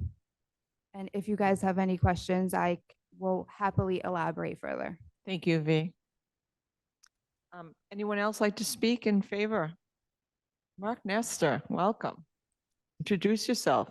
Good evening. My name is Mark Nest. I'm an attorney at 45 Middle Street, Gloucester, Massachusetts. I'm also the commander of the Captain Lester S. Wass American Legion Post number 3, and I stand here before you representing 185 Legionnaires and 61 Sons of American Legion Squadron 3. And I want to echo what Ms. Chipperini said. This is a very tangible example of the city of Gloucester expressing its thanks to the veterans and all they've done. I think it's fitting that this hearing take place within the shadow of Veterans Day. I think it's a very appropriate and a meaningful gesture that the veterans will appreciate, especially as they remember themselves and their fellow veterans on Veterans Day less than a month from now. And I want to thank the city for doing it. It may seem to be a small issue, but with the parking spaces and shortfalls that we have in the city of Gloucester, to enable veterans to be able to park, especially a lot of our senior veterans, without having to pay the parking fee is greatly appreciated. And I want to thank this city council and the mayor for all its efforts to bring this to fruition. It's well thought of and it's time well done. Thank you. Thank you, Mark.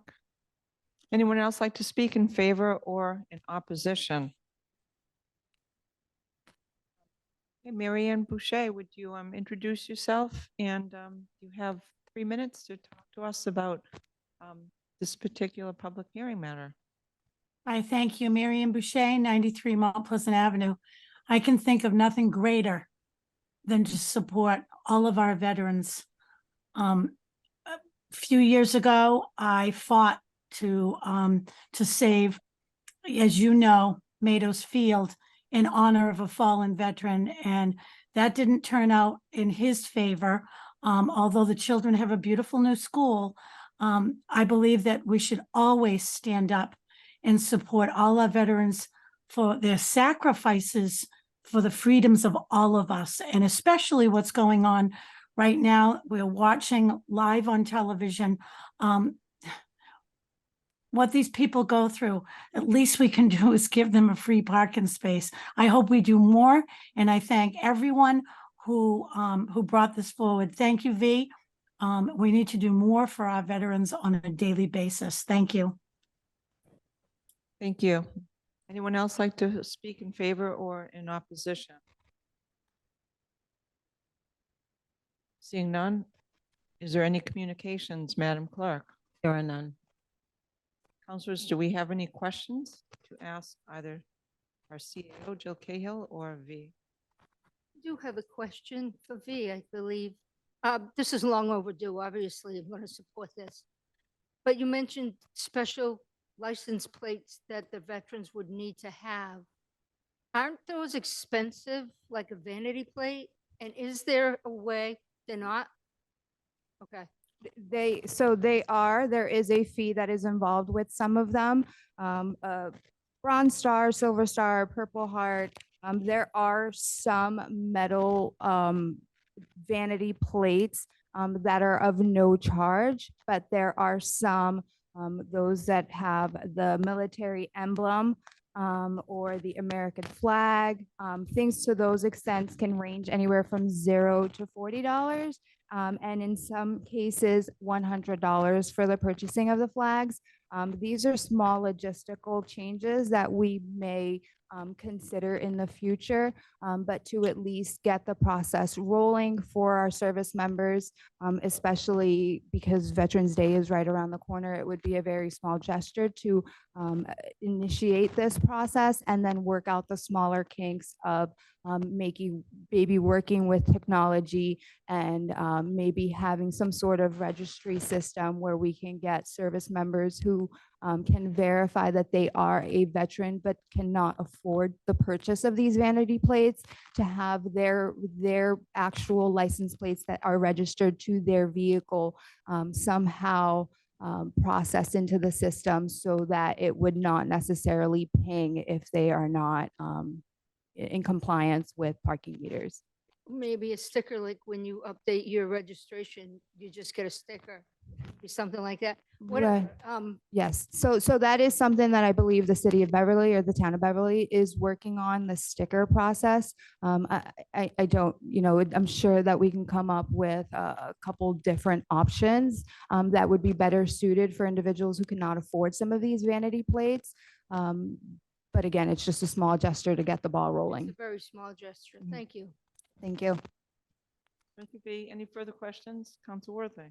Yes, oftentimes people ask questions when they're against something. I'm 100% in favor of this. I just have some questions for clarity. Obviously, thank the mayor and Ms. Ciprini, Mr. Nestor, not only for your service to the city, but to our country too.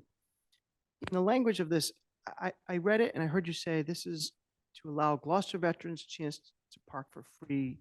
But are we changing the parking so any veteran in the country can park for free? Are we changing the ordinance so that Gloucester veterans park for free? It would be any veteran that visits the town of Gloucester. So if you are visiting the town of Gloucester in the summer and you have a veteran license plate, you can waive or have the kiosk fee waived to you because of your license plate. So it is open to everyone, but solely in the town of Gloucester and any other communities that decide to pick up similar ordinances. Where you represent Cape Ann veterans, Rockport Parks in Gloucester. Correct. park free, And it wouldn't be that, okay. Right, so this would solely be in Gloucester where they are offered free parking. But if you are a visiting resident from Manchester, any surrounding communities, or anywhere within the United States, and you just happen to be visiting Gloucester, parking would be free to you so long as you have, for the time being, a vanity plate. My second question is, does this include and can it include, and I guess we'll decide, should it include beach parking as well? I would love that because we do have that request many times. Individuals in the summer months do call into the office and see if there's any additional discounts or free parking for service members. However, that I don't know what the procedures would be, if that's something that could be included in here or if that is a matter for another day. But this particular matter is for plates. So that is not contemplated in this proposal. No, this is solely for license Answer that plates. question. Thank you very much. Thank you. Council Memard. Just following up on Councilor Worthley on the sort of technical aspects of the details, is this something that our kiosk parking system will recognize? There'll be a question that'll be asked. We can program it so that it'll ask, are you a veteran? And if so, enter here and you get a free ticket. Because does it come down to the enforcement individual who are policing the parking spaces, recognizing the To be honest, I'm not 100% certain. That would be a question for possibly Ryan Knowles or someone in the IT department that specializes in the kiosk and the parking enforcement. However, from what I understand, it is said to recognize the vanity plates first, and that is why in time, hopefully we can program some of these kiosks to recognize specific plates that do not have the vanity plates. and it really, there are a lot of details involved in implementing something like this. But A lot, but you have to start this- somewhere. this is long overdue, and it's nice that the technology that we've led ourselves into Allows us to do this. gets this option for us. Yes, absolutely. It's overdue. Thank you. Thank you, V. So our CAO has her hand raised. Jill Cahill, the floor is yours. I just wanted to follow up on Councilor Memhard's question. So using the so we're using the cameras now to enforce the parking. At this time, it will be, as V said, it would just be recognizing the plates. So it would not be left at the discretion of the individual parking enforcement officers. But with this technology, and again, this is new, so we're learning it. We do know we have the ability to enter plates. Just plate numbers, and they'll have put them into certain categories. So we should be able to take that next step of, even if you don't have a vanity plate, but you're a veteran in our community, we can recognize their plates. So at this time, it'll just be recognizing the actual symbols on the plate. But through implementation, and again, as you guys have been patient and watched as we roll out this technology, we'd like to implement one step at a time and make sure we can do it right before we move too far. But at this time, it would just be the cameras recognizing the vanity plates. Thank you. Go ahead, Council Memard. Just a follow-up question regarding how this is communicated to people, both residents of Gloucester and visitors to Gloucester. Is it going to be on our city's website that veterans will have free parking privileges in the city? We could certainly post it on the city's website. We would share it on social media. Veterans Day is coming, so that is a huge announcement that we can definitely make on Veterans Day during the City of Gloucester's Veterans Day observance ceremony. And Jill, if you have other ideas on how we could share it, we can definitely broadcast it. Yeah, we'll work together with V and her team and Mark and the other veterans organizations. But I think it's communicating, it's going to be really difficult, and we need to be super clear on the distinction between the plate, the vanity plates, and just being a veteran. The last thing we want is for a veteran to get to misunderstand it, park, and end up with a ticket. So it's going to take a lot of communication, and as always, we encourage the city council to work with us on that, and we'll share information with all of you so we can help get it out to the constituencies. Great. Thank you, Jill. Any further questions, councilors, before I close the public hearing? Seeing none, I'd like to close the public hearing and ask for the committee report.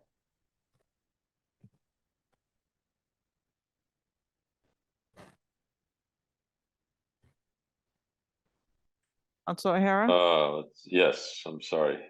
On a motion, there are two there are two motions, one related to September 18th, ordinance administration, and October 2nd.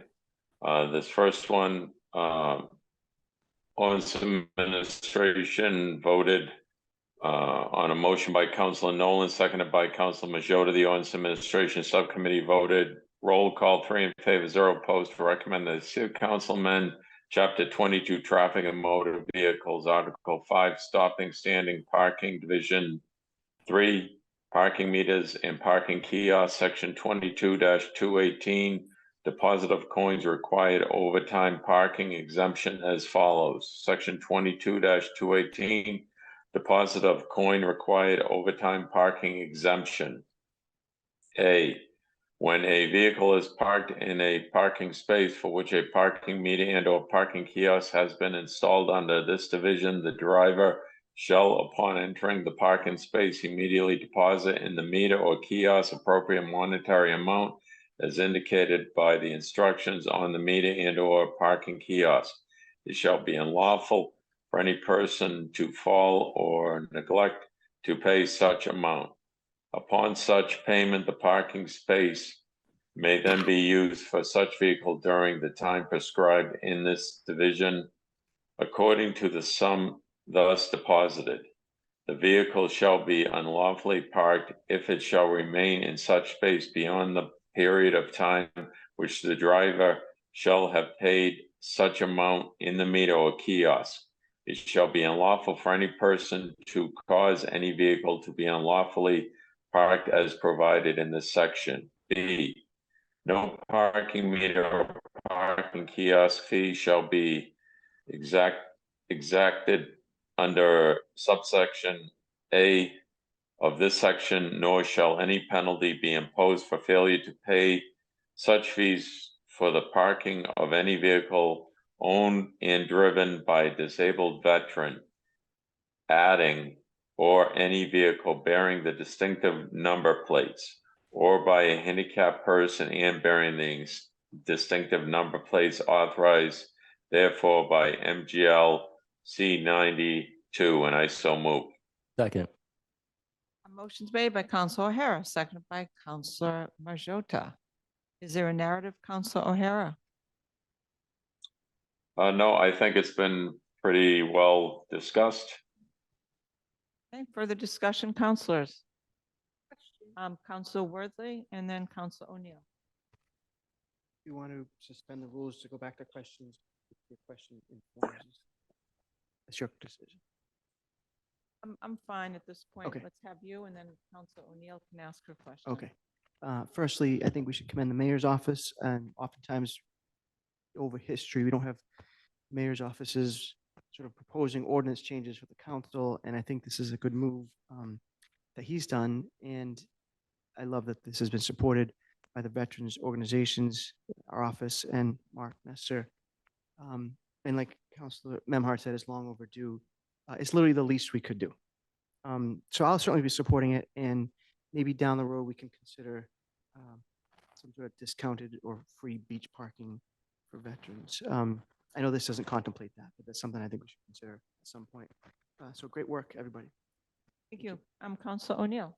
Yes, on paragraph B, line 2, starts with imposed for failure to pay such fees for parking of any vehicle owned and driven by a disabled veteran.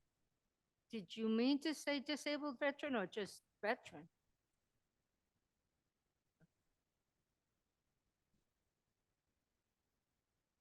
Adding.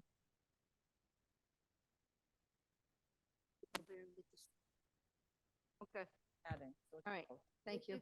It reads, any vehicle owned and driven by a disabled veteran or by Any vehicle. or any veteran. That was, I believe, a correction that was added the last time.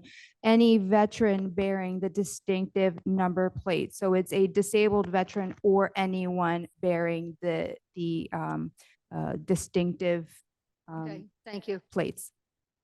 My mistake. Any further discussion? Seeing none, roll call vote. Councilor Gilman, yes. Councilor Gross, Yes. Council Grow, Yes. Council Majota. Yes. Council Memard. Yes. Council Nolan is absent. Council O'Hara. Yes. Council O'Neill. Yes. Council Worthley. Yes. The yeses have it, 8 in favor, 1 absent. Before we go on to the next agenda, I'd just like to recognize our veteran in the front row of City Hall and to thank you for serving our country. Because I see you all the time at all the events and you always have your cap on, so thank you. Talking about veterans.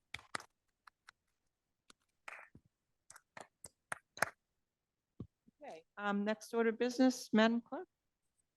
Oh, the second motion. I'm sorry. That's correct. Go ahead. So this is ordinance administration from the October 2nd meeting. Motion to amend. On a motion by Councilor Nolan, seconded by Councilor O'Hara, the ordinance administration committee voted by roll call vote, 3 in favor, 0 opposed, to amend the September 18, 2023 committee recommendation by deleting vehicles and adding veterans. And I so move. Second. Motion's made by Council O'Hara. It was seconded by Council Majota. Any further discussion? Yes. Council Grow. I'm being a little picky about this, but by changing vehicle to veteran, what we're saying is that we're saying driven by a disabled veteran or any veteran bearing the distinctive number plates. The veteran's not bearing anything. The vehicle is bearing the number plates. So I would say that we would like to change that to disabled veteran or any vehicle or by any veteran whose vehicle bears the distinctive number plates. Something like that. It's word salad. Any veteran's vehicle.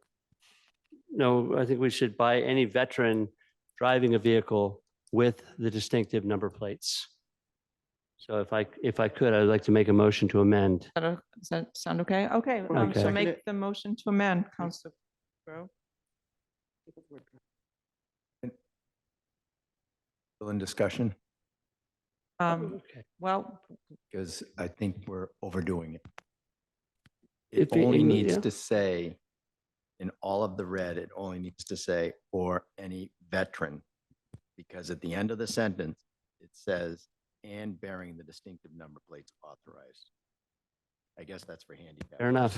No, but that's for handicapped persons, so, under MGL, so. Sorry, I take it back. Okay. I'm just trying to use English. That's all. It's so yeah. do you want to make your motion? Then? Yeah. We're Okay. just we're Let's just listen closely because we want to make sure that we get this right. Go ahead. we just changed instead of amended vehicle, we'd say or any veteran or I want to make sure I say it right now correctly. Vehicle owned and driven by disabled veteran or by any veteran with a vehicle bearing the distinctive number plates. Are we on paragraph B? Yep. Okay, thank you. Driving a vehicle. Well, it's driven is already in there. I'll second that for discussion. Okay. All right. I'm happy to clean it up. Get back to the discussion. So read the whole thing. There's any vehicle owned or driven by a disabled veteran. Let's add now. What paragraph are you reading? Counselor? B. Okay. B. Under section A of this section, nor shall, so the second sentence. Going in, any vehicle owned by a disabled veteran and any veteran or by a handicapped person bearing the distinctive number plates authorized by Mass General Law. Because now I see where you're talking about a disabled veteran. Now we're adding in just any veteran. So I think we have. With a distinctive plate. Right. That's fine. So I think we can just add in any veteran. Does that work? Or any veteran vehicle? Is that what we're saying? Or any veteran's vehicle? No. No, or It any says that veteran? at the end of the sentence. We're saying it twice in that Okay, sentence. got it. That's fair. Yeah. All right, so make the amendment one more time. You Amendment go to the for it. amendment? No, No, I think she's on- asking us to clarify what we're trying to say here. I think we're just trying to clean up the language. Okay. Driven by a disabled veteran or any veteran or by a handicapped person. And well, that's Or redundant. any veteran or by any handicapped person. Can be two ors. I mean, we're And talking. bearing the distinctive number plates Right. authorized. Are you clear with that, Madam Clerk? I'm sorry. Okay. Can we stop for 1 second? Tony, if we do that, we got to make sure MGL's chapter 90, section 2 doesn't just apply to handicap lights. Maybe we Oh, should. how does it apply to disabled veterans? Because they're handicapped. Got it. I understand, but we Got want it. to make No, sure, I yeah. got it. Yeah. I thought it through. This is any veteran, they don't have to Say be that- handicapped. I'm not sure if I'm going to be Right. supporting the amendment. I'm just a little bit worried that we're trying to be too fancy and we might get caught up in something that would prohibit us from putting this through right now, just to be a little bit more specific. So Sure, if, fine. I don't, I'm just- it's not correct. Right. Why don't you just take out the word disabled that precedes veteran on line 2, like I said? That would be an easy way, but it may not fit the ordinance at this. May not fit the law. Yeah. Let's see what. I would Mass just General go Law back to what I said 90.2 before, is. which is to say, or any veteran driving a vehicle bearing the distinctive number plates. Even if it's redundant, it at least specifies what we're talking about and who we're talking about. Are we comfortable with this? No. Let's see No. what Mass General Law .2 Okay. is. Um, No, but Right, and- No, I and- know, I know, I know. And Jason, Just- the memorandum did come from legal, just to let you know. So go ahead, speak up. Memorandum came from legal and, sorry, short here.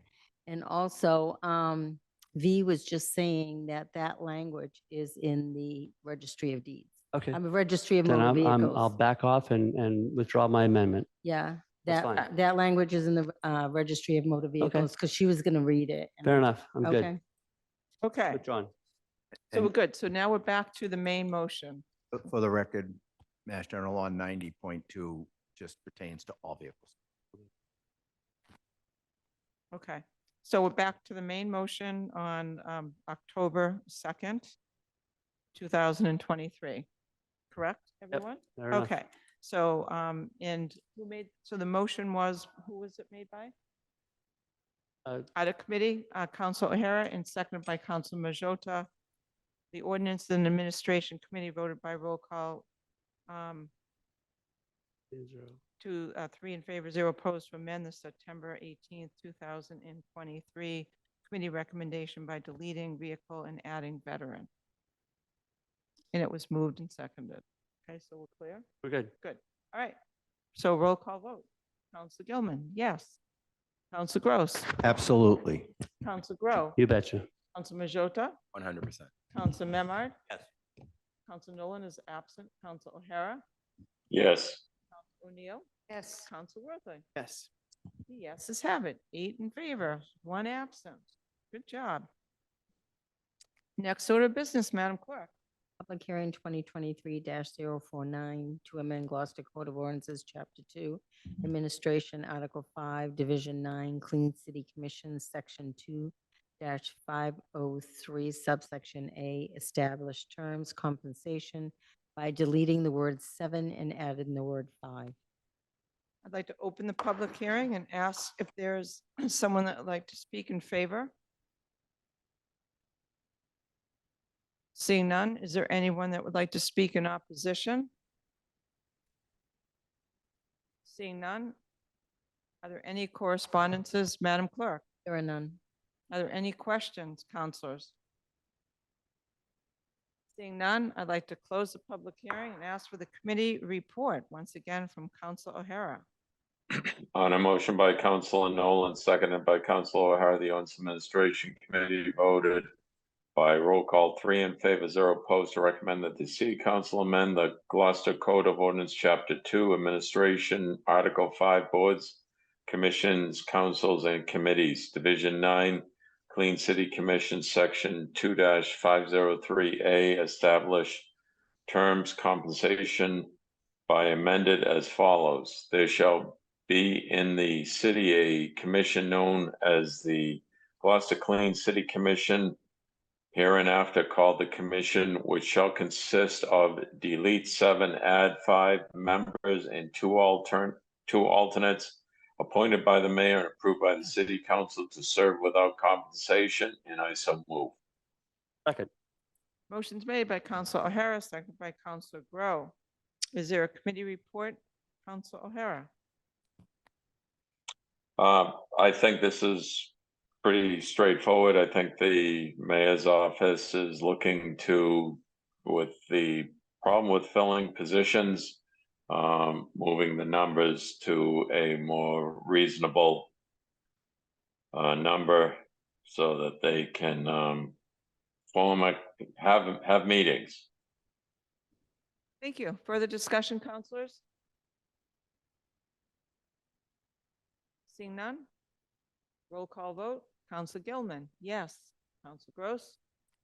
Yes. Council Grow? Yes. Council Majota? Yes. Council Memard? Yes. Council Nolan is absent. Council O'Hara? Yes. Council O'Neill? Yes. And Council Worthley? Yes. Yeses have it. 8 in favor, 1 absent. Next order of business, Madam Clerk. Public hearing 2023-50, amend Gloucester Code of Ordinances, Chapter 21, Street, Sidewalks, and Other Public Places, Division 2, Article 4, Section 21-84, permanent construction or repair, subsection B, Condition 4, by adding with a cap of $500. I'd like to open the public hearing and ask if anyone would like to speak in favor. Seeing none, would anyone like to speak in opposition? Seeing none. Are there any communications, Madam Clerk? There are none. Are there any questions, councilors? Seeing none, I'd like to close the public hearing. Hold on 1 second. I had to flip our page. I'm sorry. I just want to get my. bearings Okay, on I'm the going numbers. to open the public hearing again because I just closed it. Council Worthley has a question. No, I just Go didn't ahead. know if I had a question. I just got to get my bearings again. I'm sorry. This is the number 50, the public hearing number 50, and defining permanent construction or repair as being no more than costing $500. Is that correct understanding? Application fee. The application fee for the. Yeah, it's not capping the cost of a reconstruction of a street I to was saying, $500. Right. I thought this was. This is where they put in a linear foot Got it. expense for the residents to make sure that they're interested, because it does take work from Public Works to do that. As If I you was feel flipping- like in a big, Right. long road, Yes. it can be cumbersome for people. So we're trying to make it short and sweet. I apologize. I was using the back page for notes and couldn't figure where I was. And I go back here and I just saw capping repair at $500, and I thought that's okay. not going to get us more than. You a always need to follow the sealed- meeting. So, Thank okay, I'm now going to close the public hearing and ask for the committee report. On a motion by Councilor Nolan, seconded by Councilor O'Hara, the Ordinance Administration Committee voted by roll call 3 in favor, 0 opposed, to recommend the City Council amend Gloucester Code of Ordinances, Chapter 21, Street, Sidewalks, and Other Public Places, Division 2, Permanent Excavation, Article 4, Repair of Private Way, Section 21-84, Permanent Construction or Repairs as follows. Section 21-84, Permanent Construction or Repair.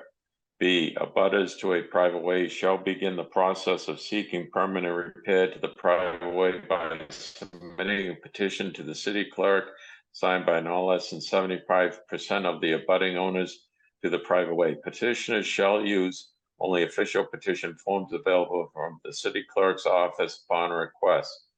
Petitioners shall agree in writing that 1, the city may not accept the road as public as a result of the permanent repair process outlined herein. 2, city employees shall be allowed on each abutting parcel in order to repair private ways. 3, any deviation from the current road layout of the existing travel way as a result of the repair of the private way shall be done at the discretion of the Director of the Public Works, and for a non-refundable fee shall be assessed with the petition of $1 per linear foot of the private way at the discretion of the Director of Public Works, adding with a cap of $500.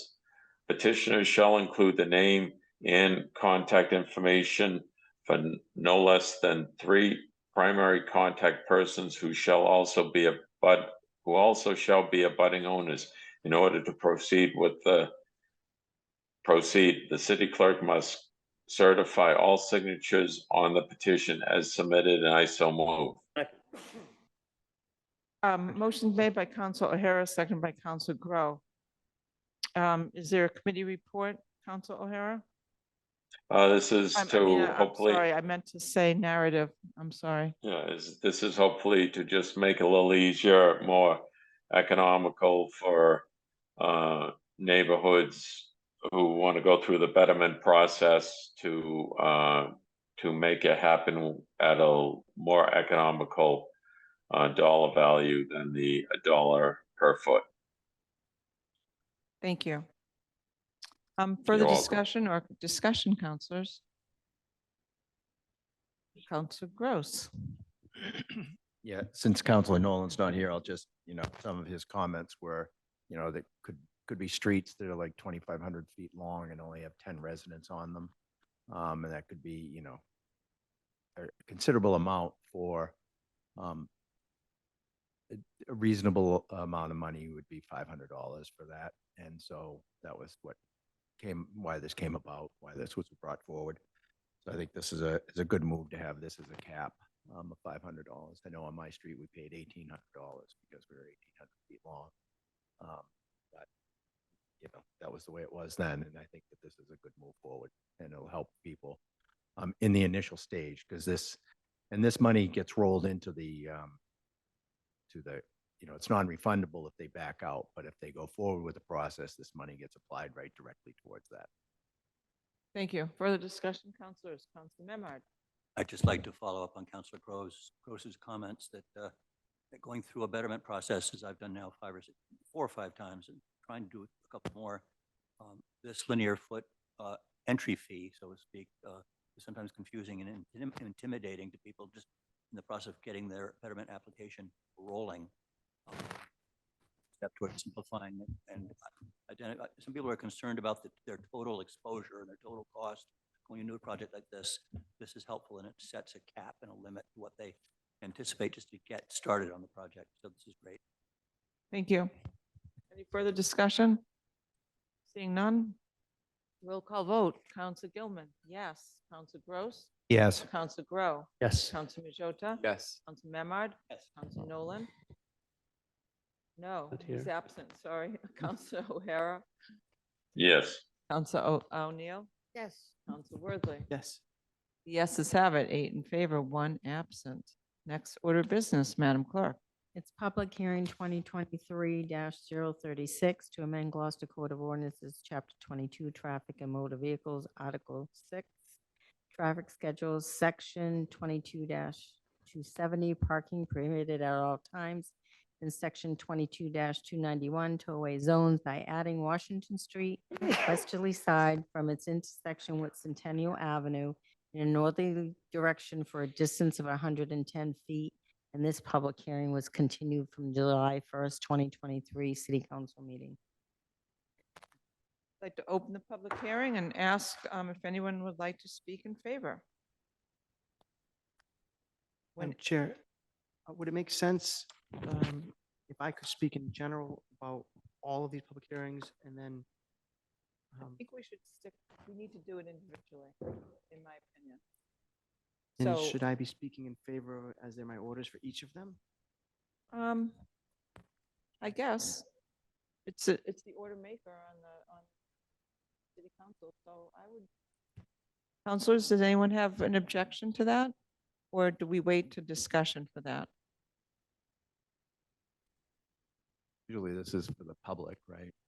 But Public he is the hearing. order maker, so I don't know. I'll This yield is to a little, whoever makes I don't, sense. it doesn't really, it doesn't matter. So, but don't make it 15 minutes. I was thinking 15 minutes on each of the 5 of these, so we can. Yeah, right. And I will truncate my Wait, comments. hold on. I do have somebody's hand up to speak in favor, Okay. so I didn't know what wanted. Right, Sure, if there's public hearing. Yes. So let's take the person with your hand up.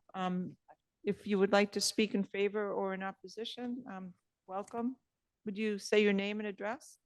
It's Marianne Albert Boucher, 93 Mount Pleasant Avenue. I just want to say that your microphones are very difficult to hear unless you are right on top of them. And we're not getting the full discussion. So I just wanted to bring that to your attention. I should have said it when I spoke before and I didn't, but it is very difficult. So Counselors, let's make sure when we're talking, we're right in our microphone because we want everybody to be able to hear us. So thank you, Mary Ann, for that thank feedback. you. Thank you. Okay, so now we're back to Counselor Worthley. Thank you. So quick overview. About a year ago, I submitted a, Wait, no, we're just doing this. Right. Oh, you- I'm you're going gonna to do tie it all together. Yeah. Oh, This will okay. save us time on the other one. So Okay. put an order in Yep. about a year ago, asked the traffic commission to review this intersection. They came up with some recommendations. I think they had 7 or 8 of them. We boiled them down to 5 orders, which are now 5 separate public hearings. We had a site visit with the traffic commission. I'm sorry, that was before that. And then we had a site visit of the council, a couple of ordinance administration committee meetings. A couple of these we've learned won't fit, giving measurements. So we've narrowed down to, I think, 3 orders that I'm hoping we can move forward with. So on the first one is one of those. This is looking at the intersection of Centennial and Washington, parking prohibited at all times, tollway zones by adding Washington Street westerly side from this intersection with Centennial in a northerly direction for this distance of 110 feet. So that would be, if you're coming out of Centennial, taking a left-hand turn. Just make sure. Right. So the objective here is that it's not a straight intersection in that it's, if you're parking, I'm sorry, no, if you're pulling out of Centennial Ave and you're looking to the left, the way the street angles, you can't really see past those first couple of cars. It's great when there's no one parking there, but because parking is allowed, there are cars parked there. And so in order to see past those and the one on the right, you have to pull out a little ways. And when you do that, it makes the intersection that much more anxiety ridden because you're halfway out the street and some people going really fast. What this will do is give you a much better line of sight as you're taking a left-hand turn or right-hand turn for that matter, but a left-hand turn, which is the hardest, you will see a little bit more if we were to take those 2 spaces out. Prior to the site visit, I met with Ravi, who owns the variety store across the street at Tony's. I met with Zorba, who owns George's. There is another commercial building there that is not occupied right now, which is the building's actually owned by Ravi as well. He lives above it. And those folks have said this will not negatively impact their business, losing those 2 spaces. And even if it did, and specifically Zorba said the upside in public safety is worth it. So the recommendation from the traffic commission and from me is that we eliminate the 110 feet worth of parking on Washington Street so you can see more easily when you pull out of Centennial Ave. So that's my pitch. Thank you. Thank you. Anyone else like to speak in favor or opposition? Okay, Zorba, great, thank you. Would you introduce yourself? And Yeah, sure. My your- name's Zorba Kinnickstein. I live at 594 Western Ave in Gloucester. I'm one of the owners of George's. So I see a lot of accidents on that corner, and I do agree that it is hard taking the left turn, but I don't believe it's the 2 spaces to the left.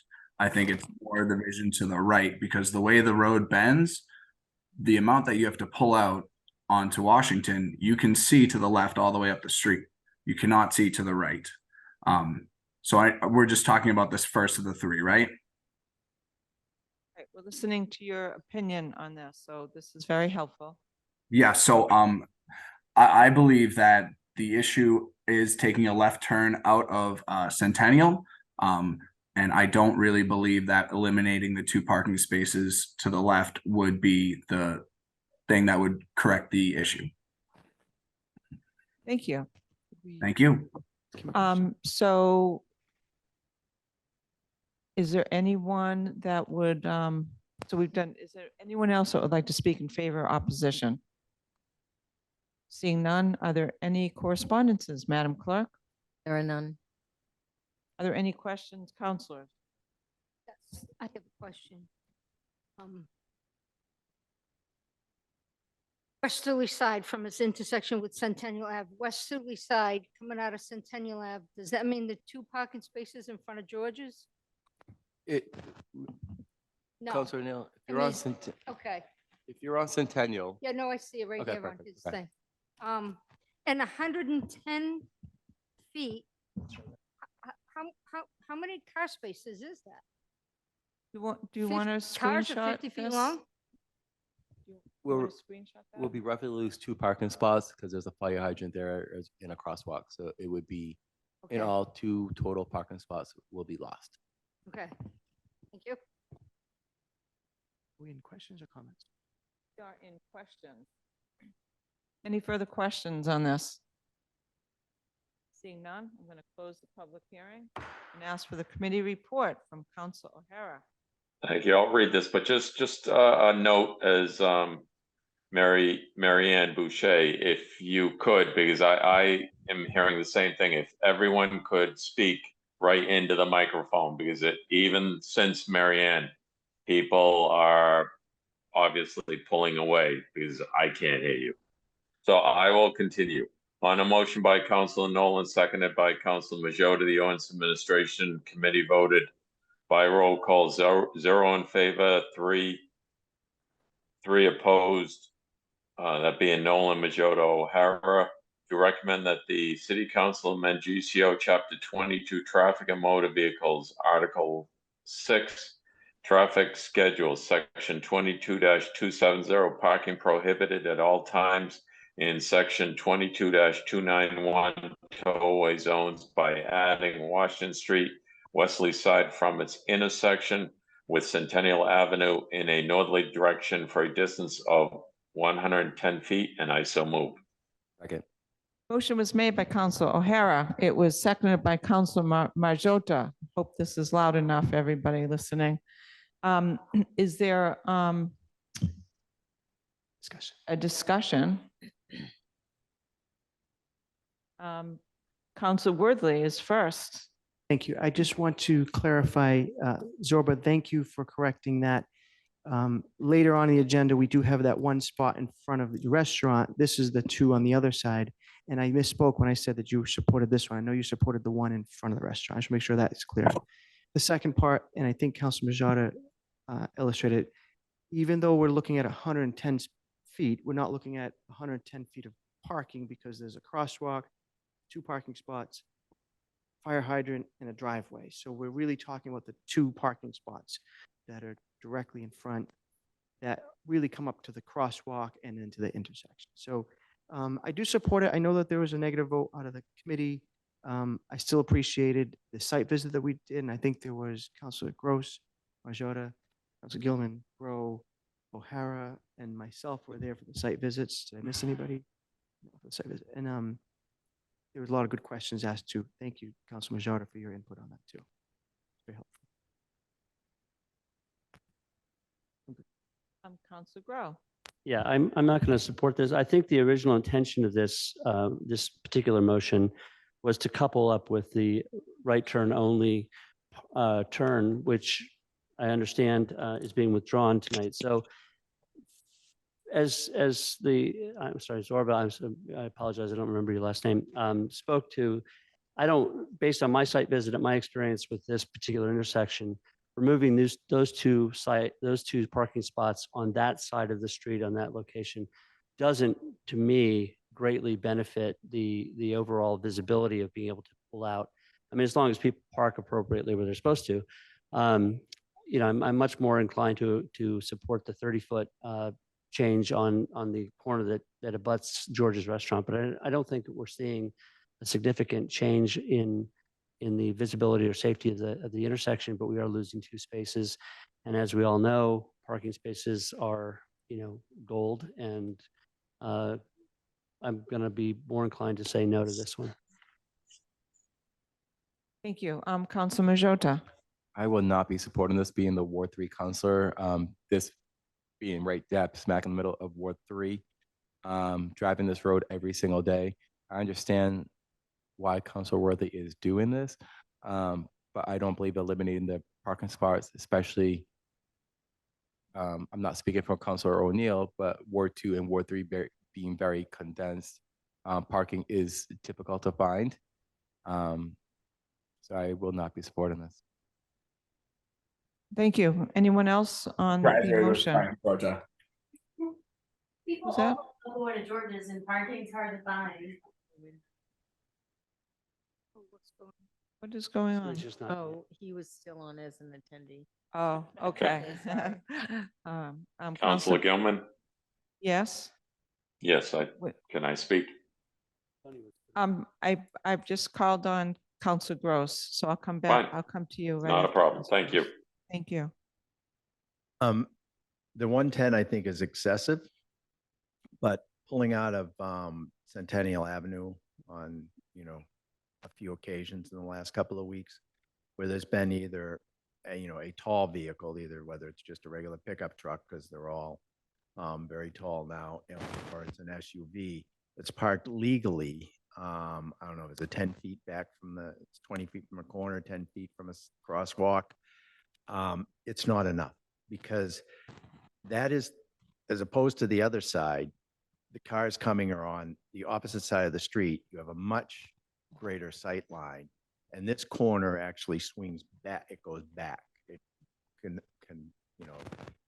is concave. It bends back in a little queue, so you can't see anything when there's a large vehicle parked there. Whether it's it doesn't have to be a delivery truck; it can just be a simple pickup truck or an SUV. You can't see anything that's legally parked on that corner. So I would hope that we could continue this discussion to possibly come up with another answer on how far back we may want to have a no parking to corner on this intersection.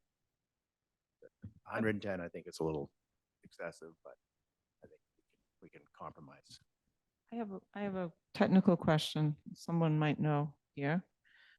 So we don't have to change the ordinance if we're just putting in a no parking from here to corner, correct? We can, because that typically it's 10 feet, right? From here to corner.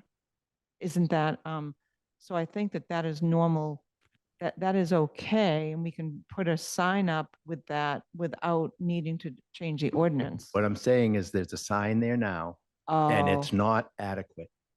Okay, I'm sorry, I didn't understand that. Okay. So Council O'Hara, discussion. Thank you. Thank you. I will not be supporting this, as previously mentioned. The parking in that neighborhood where the businesses are at an absolute premium. I, in fact, believe that possibly taking away, and this is just my thoughts on this. It's a very dangerous intersection. I've mentioned it many times. We're a city of 400 years. It was a goat path way back when, and now obviously we know what's traveling that road. Councilors, By can we possibly listen to Council O'Hara? Thank you. Sorry, Council O'Hara. Not a problem. By possibly eliminating those 2 parking spaces and just thinking outside the box, you eliminate those 2 parking spaces, you've actually increased the width of the road, which possibly may cause cars to drive faster. We are rebuilding roads, narrowing the roads, putting bump outs to slow vehicles down. Obviously, that's a discussion for another day, possibly with the DPW director, as far as how the actual road configuration is. But I think possibly eliminating those 2 cars may create cars driving faster. So again, I will not be supporting this. Thank you. Thank you. Any further discussion? Council Worthley. Thank you, Madam Chair. I wanted to acknowledge Councilor Gross. Your thought on this, I share it. Could be because I have a short car or because I'm short, but I have difficulty seeing when I'm turning left. It's also interesting, the parking that is there, it comes right up to the crosswalk. So if someone, Right. It's not supposed to. So if you go into the crosswalk, you have to go into the street before you can see any cars coming, and people drive too fast, especially if they come off the highway. And so I don't know how else we can say, okay, if you're on the sidewalk, you should be able to see, but you can't because there's a car there. You got to go in the street before you can see, and people don't slow down. Is there a foot difference where you can say, this instead of the 110 feet, which includes the hydrant and driveway, is there a number that we can put in to eliminate one spot to improve it? Alternatively, we could start over and resubmit this, and it would take another, I mean, this is a year. I think I put it in October of last year. So is there something we can do to make it a little bit safer for people who are crossing the street, people who are pulling a left, taking a left-hand turn out of there? That's a plea for some creativity. Any further discussion? Councilor Grow. If I could ask, we can do this via Map Geo. Can you speak into the microphones? Be nice to have you join us too sometime. If we take a moment to take a recess for a couple minutes and see if we can't through Map Geo measure that distance to that one space, maybe that might be the solution. I don't think personally that the elimination of that space is going to make any difference, but if that would, I don't know. I'm just trying to offer a suggestion. Can we recess and research for a few minutes? Legally? So we can take Councilor Grow. I've been looking at Map Geo and looking at the aerial photograph, and I cannot discern, I can't even find the hydrant in that on Map Geo. So I think it requires a physical site visit. Right, then I'm inclined to keep going forward then and resubmitting. I think a potentially another option could be to make it safer, and something that I can look into is having a pedestrian crosswalk signal, or flashing lights where you see in other areas of town or other cities where pedestrians can hit the button and there could be on the sidewalk say hey, someone's crossing. That could be a possibility, but I would like to get more information on that to make sure that it can be done. Madam Chair. So Councilor Just Memard. following up on our recent experience, I mean, one particular issue that you've highlighted here in this discussion is the fact that there is a marked crosswalk, but cars are parking right up to it. And this is identical to what we went through on Washington, on Rogers Street with Gorton's, and creating a legislated setback from the crosswalk so that pedestrians can see the oncoming traffic and vice versa. Traffic can see the pedestrians that are waiting to cross the crosswalk. So it may be possible to eliminate one space and keep the other, given the topography here, but I would agree that it does deserve a site visit and retweaking to put this to bed properly. So do Councilor O'Neill. And on that very note, we put up orange Jersey barrier there. Temporarily. It's been there for a while, but we could do that for immediacy. Gorton's actually put up those there by the police department, gave them permission to. Okay. Councilor Grow and then Councilor Worthley. I think we're at this point. I think we probably should just proceed with the conclusion of this particular public hearing. But what it really comes down to is an issue of enforcement, because there's already regulations that tell you where you can and can't park at that intersection. If people are parking up to the crosswalk, they're in violation and should be ticketed. So it's one of these things that we can go ahead and eliminate the parking space and solve none of the problem if there's no enforcement. So I'm inclined to leave it as it is and ask the police department to be a little bit more vigilant about enforcing parking, non-parking in that particular spot, which is already signed and ready to go. Okay. There's nothing prohibiting us from moving on this particular order and then going back and looking at it again. Okay. I would just like to note that on the enforcement piece, that car was perfectly legally parked by the sign that said no parking here to corner. So there was no recourse. Madam Chair.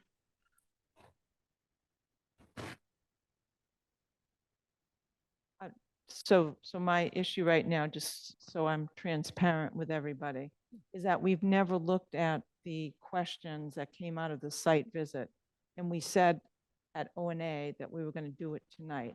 So, so yes, we did, because I thought that was my hand raised, that Council Nolan didn't want me to speak because I wasn't on the, and so afterwards he said that that would be done tonight, going through the questions Yeah, from the okay. site visit.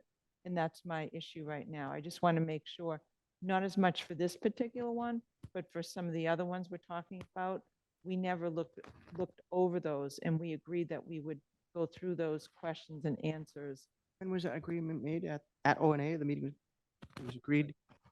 No, when was the agreement made that we're going to have that discussion here? Oh, it was, he wouldn't let me talk, rightfully, because I was asking a question on protocol. So he said that I wasn't on that subcommittee. So when I talked to him after the meeting, I said, that was what I wanted to say, is that typically when you have a site visit, you open it during the standing committee and you review it before you make your motions coming out of standing committee. But it's unusual to have a site visit for O&A. We've only done them for P&D. So there's no fast and furious rule. But I just wanted to look at those questions before we, those questions maybe should be part of the public hearing at this point. So Joanne is looking at his questions. They were in the O&A meeting, the last O&A meeting. It was the, over a second. They weren't in the packet. Jeff, they weren't in the packet? I don't prepare the packets, so I submitted the questions to the clerk's office from the site visit back in early August. Right, August. What was that, Councilor? I did not find them in the Yeah, packet. they weren't in the pack. I don't remember seeing the pack. I remember O and sending them. A's packet. I did not see them in here, and I don't see them on the agenda. Wait a minute, site visit. Oh, They're yeah, in the there it packet is. of the O&A I meeting. think you Yep, typed it it up is. and gave it to You're right, them. it's right here. Yep, it's in the packet. Okay. One quick page.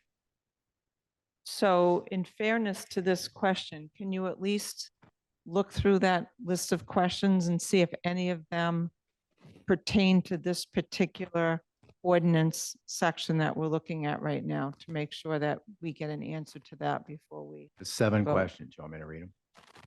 well, can you, well, I Mine's guess. related to this hearing. Go ahead. What is the radius of a right-hand turn onto Centennial by a truck pulling a trailer bed? What is the turning radius of a trailer truck? What is the impact on the neighborhood streets, Knowlton, Whittemore, and Curtis? For examples, if Grove Street is made right-hand turn only for vehicles coming out of Grove Street who want to go left onto Washington Street, or people who pull into Tony's Variety upon their exit? What is the impact on Carl's Cones and the 15-minute parking spot on Grove Street? What is the impact on a trailer truck coming out of Grove Street, which is proposed to be right turn only if it wants to go left? How far on Washington Street would the no parking be extended to? Using the estimated 3-foot length per step, Councilor Grow marked off 110 feet. That was in parentheses. What happens when a truck hauling a boat makes a wide right-hand turn on Centennial and there is someone with a potential right-hand in the potential right-hand turn lane? Those are the questions. Most of them, I think, are pertaining to the right-hand. Right, so I don't, I didn't hear any of those pertaining to this particular ordinance, correct? Correct. Okay, so then, so my point is, we don't have any questions that need to be answered based on the site visit. Thank you. Okay. And those questions helped formulate the decision to withdraw some of the ones that were a little bit more complicated or unanswerable, with questions that weren't able to be answered. So they were good questions. Okay. If we can go back to this hearing, though, I'd like to just speak on it. Sure, so this is the discussion right now on this particular ordinance. So I appreciate when you say, Councilor Gilman, there's nothing to stop us from reintroducing this and making a change of some sort. With all due respect, there's a lot of time that gets put into this, and be starting over and asking the traffic commission, and then there's advertisements that we got to pay for public hearings. Could we continue this hearing for 2 weeks? Get a measurement, get a picture, whatever it is that we are missing for information. If the will of the committee is, the council is to look at one space being removed versus two, we'd at least have we have a linear footage we could put in and then vote on that potentially, because I'd hate to, if this fails here, we'd start a process that might take another, I don't know, 6-8 months with a referral to traffic commission again and back to this council. So I'd like to put a motion on the table, unless there's, well, we'll give it a vote to continue this for 2 weeks if we can, in order to get the answers to the questions of measurements so that we could consider one space versus two being removed. So the motion is to continue public hearing 2023-036 to amend that particular number. Okay, so you're asking for that specific. Just to continue this to hearing so that we continue could it. come back and make a motion and have some information on what that Okay. amendment might be for Did I, one spot. did I close the public hearing, Joanne? I did. Okay, so I closed the public hearing. So you're saying that you would like to postpone the discussion into a later date of the next meeting, correct? Yeah. All right, so there's. The vote, right. Okay, so there's a motion. Who made the motion? I did. Council Worthy, who seconded? Seconded by Council Gross. Further discussion? Seeing none. Roll call vote.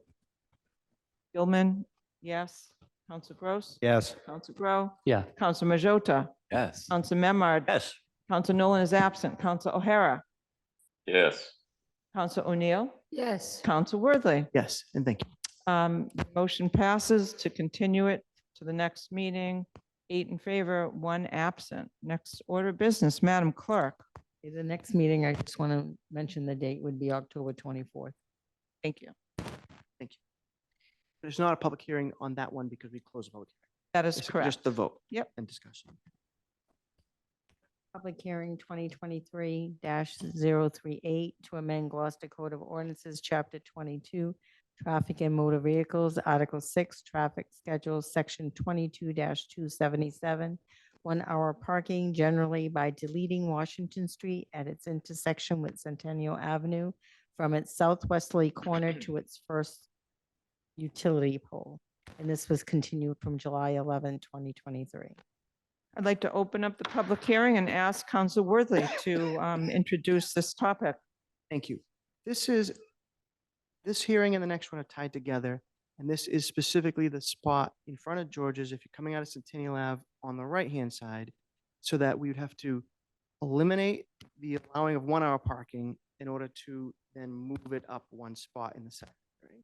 So this is, so if you're coming out of Centennial and you're looking to the right, there's parking that's 20 feet, literally right on the number of 20 feet from that intersection. And we're hoping to move it down 10 further feet, so 1 parking space to make it 30 feet.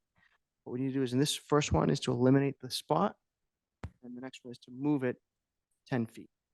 So I support this. This is the one, and I misspoke in the last one, that Zorber came out of the restaurant to tell me he thought it was in the best interest of public safety.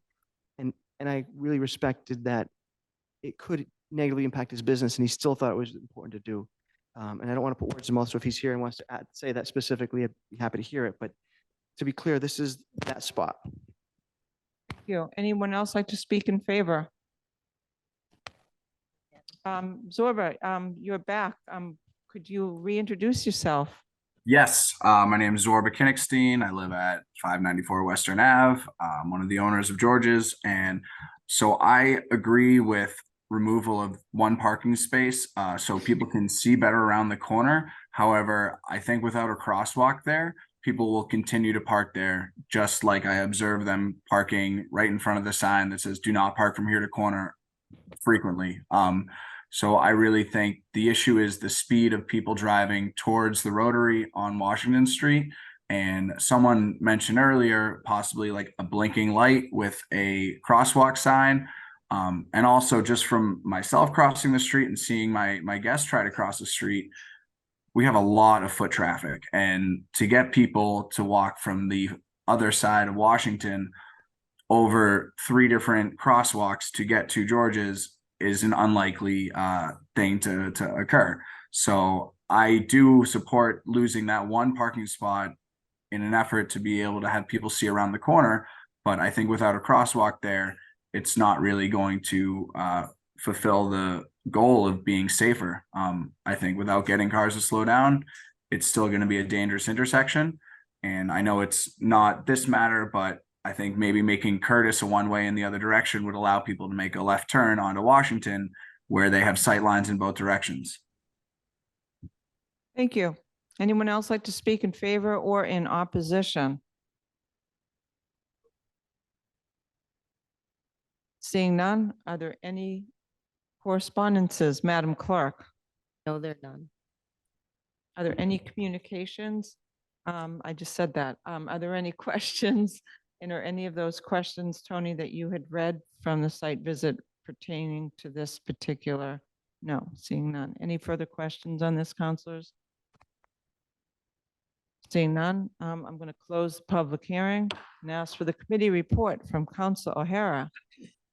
On a motion by Council Nolan, seconded by Council Majota, the Ordinance Administration Committee voted by roll call, 1 in favor, 2 opposed. 1 in favor was Nolan, 2 opposed, Majota, O'Hara, to recommend that the City Council amend GCO Chapter 22, Traffic and Motor Vehicles, Article 6, Traffic Schedule, Section 22, 277, 1-hour parking generally, by deleting Washington Street at the intersection with Centennial Avenue from its southeasterly corner to its first utility pole, and I so move. Second. Motion's made by Council O'Hara, seconded by Council Majota. Do you have a narrative on the committee report, Council O'Hara? No, I think it's been discussed as far as the point is to eliminate that first space as you exit Centennial looking to the right, and the first parking space. Thank you. Further discussion on this, Council Majota, the ward councilor, of Yes, course. in O&A, I did vote against this, and I'm happy that I was able to have another week to think about it, and just hearing Zorba, who I highly respect, graduated class of 2001 with, and I think all of Gloucester loves George's. And for the safety of the people, I do recommend this, and I will be supporting this no parking. And I think the key to making this truly happen is once we do it is the enforcement, and whether it is, a police presence, or the DPW can put a barrier there for the beginning, to make people aware that there is no parking there, but to open up the sight line to make it safe for pedestrians, guests, residents. I'm just in favor of this, so thank you. Thank you. Further discussion, Council Worthley and then Council Grow. Thank you. Thank you to Council Majota as a Ward 3 councilor, from one former Ward 3 councilor to a Ward 3 councilor. Thank you for that. To address Zorba's point, and I supported it, and I still support it. Crosswalks aren't in the jurisdiction of the city council, and it would really be up to the Department of Public Works. And Mike Hale has said that the standard is not to have a crosswalk on a right-hand turn because it's hard to see the people in the crosswalk. So we will certainly revisit that and raise the question. But the first step is the spot would have to be removed in order to put a crosswalk there. So again, this doesn't guarantee a crosswalk. It doesn't eliminate a chance for a crosswalk, but it gives the line of sight a better chance right there. So the only question is, did Zorba vote for you for class president in 2011? Sorry, you were the class president? I was class president. We didn't ask him. I don't know if that matters. If this particular Well, that moment- changes everything. But did Zorba vote? 2 years running, yes, but Wow. yes, I was, and I don't know if he did. Just joking. What's it going? Council Grow. I just want to point out that what we're voting on right now is the elimination of the 1-hour parking. We're kind of doing this backwards. That for that to be meaningful, we need to make sure that we support the second one, which is the elimination of the actual space. And I'm going to be supporting this, by the way. back up my ward counselor, in Ward 3, former class president of GHS. So we can continue. We're on number 6, 1 hour parking, right? Okay, at that. Any further discussion? I'm going to be supporting this. I think it makes sense. I like the fact that the owner's on the call with us. And I think we've vetted this. I attended the site visit. I think it's helpful. So any further discussion? Seeing none. Everybody's clear what we're voting on? Roll call vote. Council Gilman, yes. Council Gross. Yes. Council Grow. Yes. Council Majota. Yes. Council Memard. Yes. Council Nolan is absent. Council O'Hara. Yes. Council O'Neill. Yes. Council Worthley. Yes. The yeses have it. 8 in favor, 1 absent. Next order of business, Madam Clerk.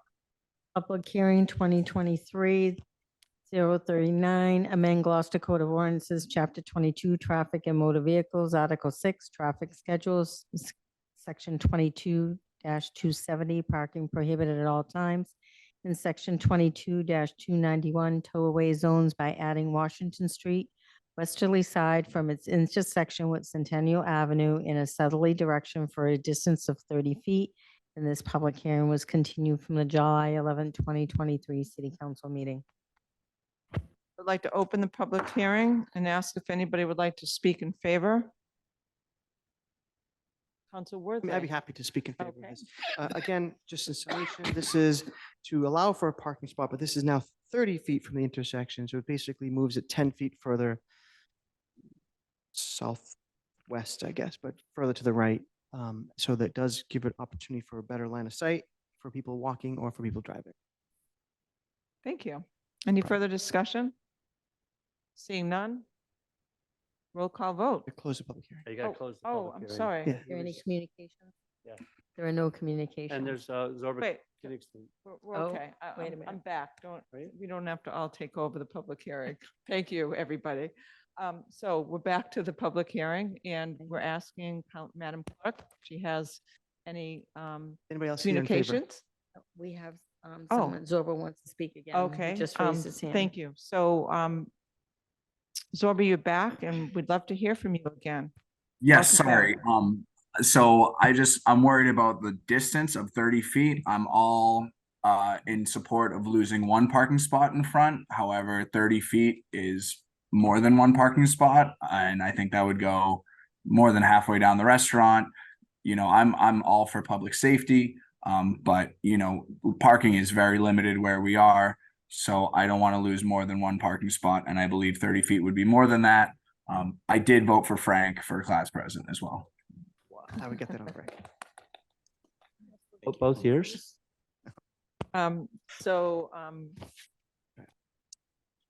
So now any further, anyone else like to speak? Seeing none, is there any communications, Madam Clerk?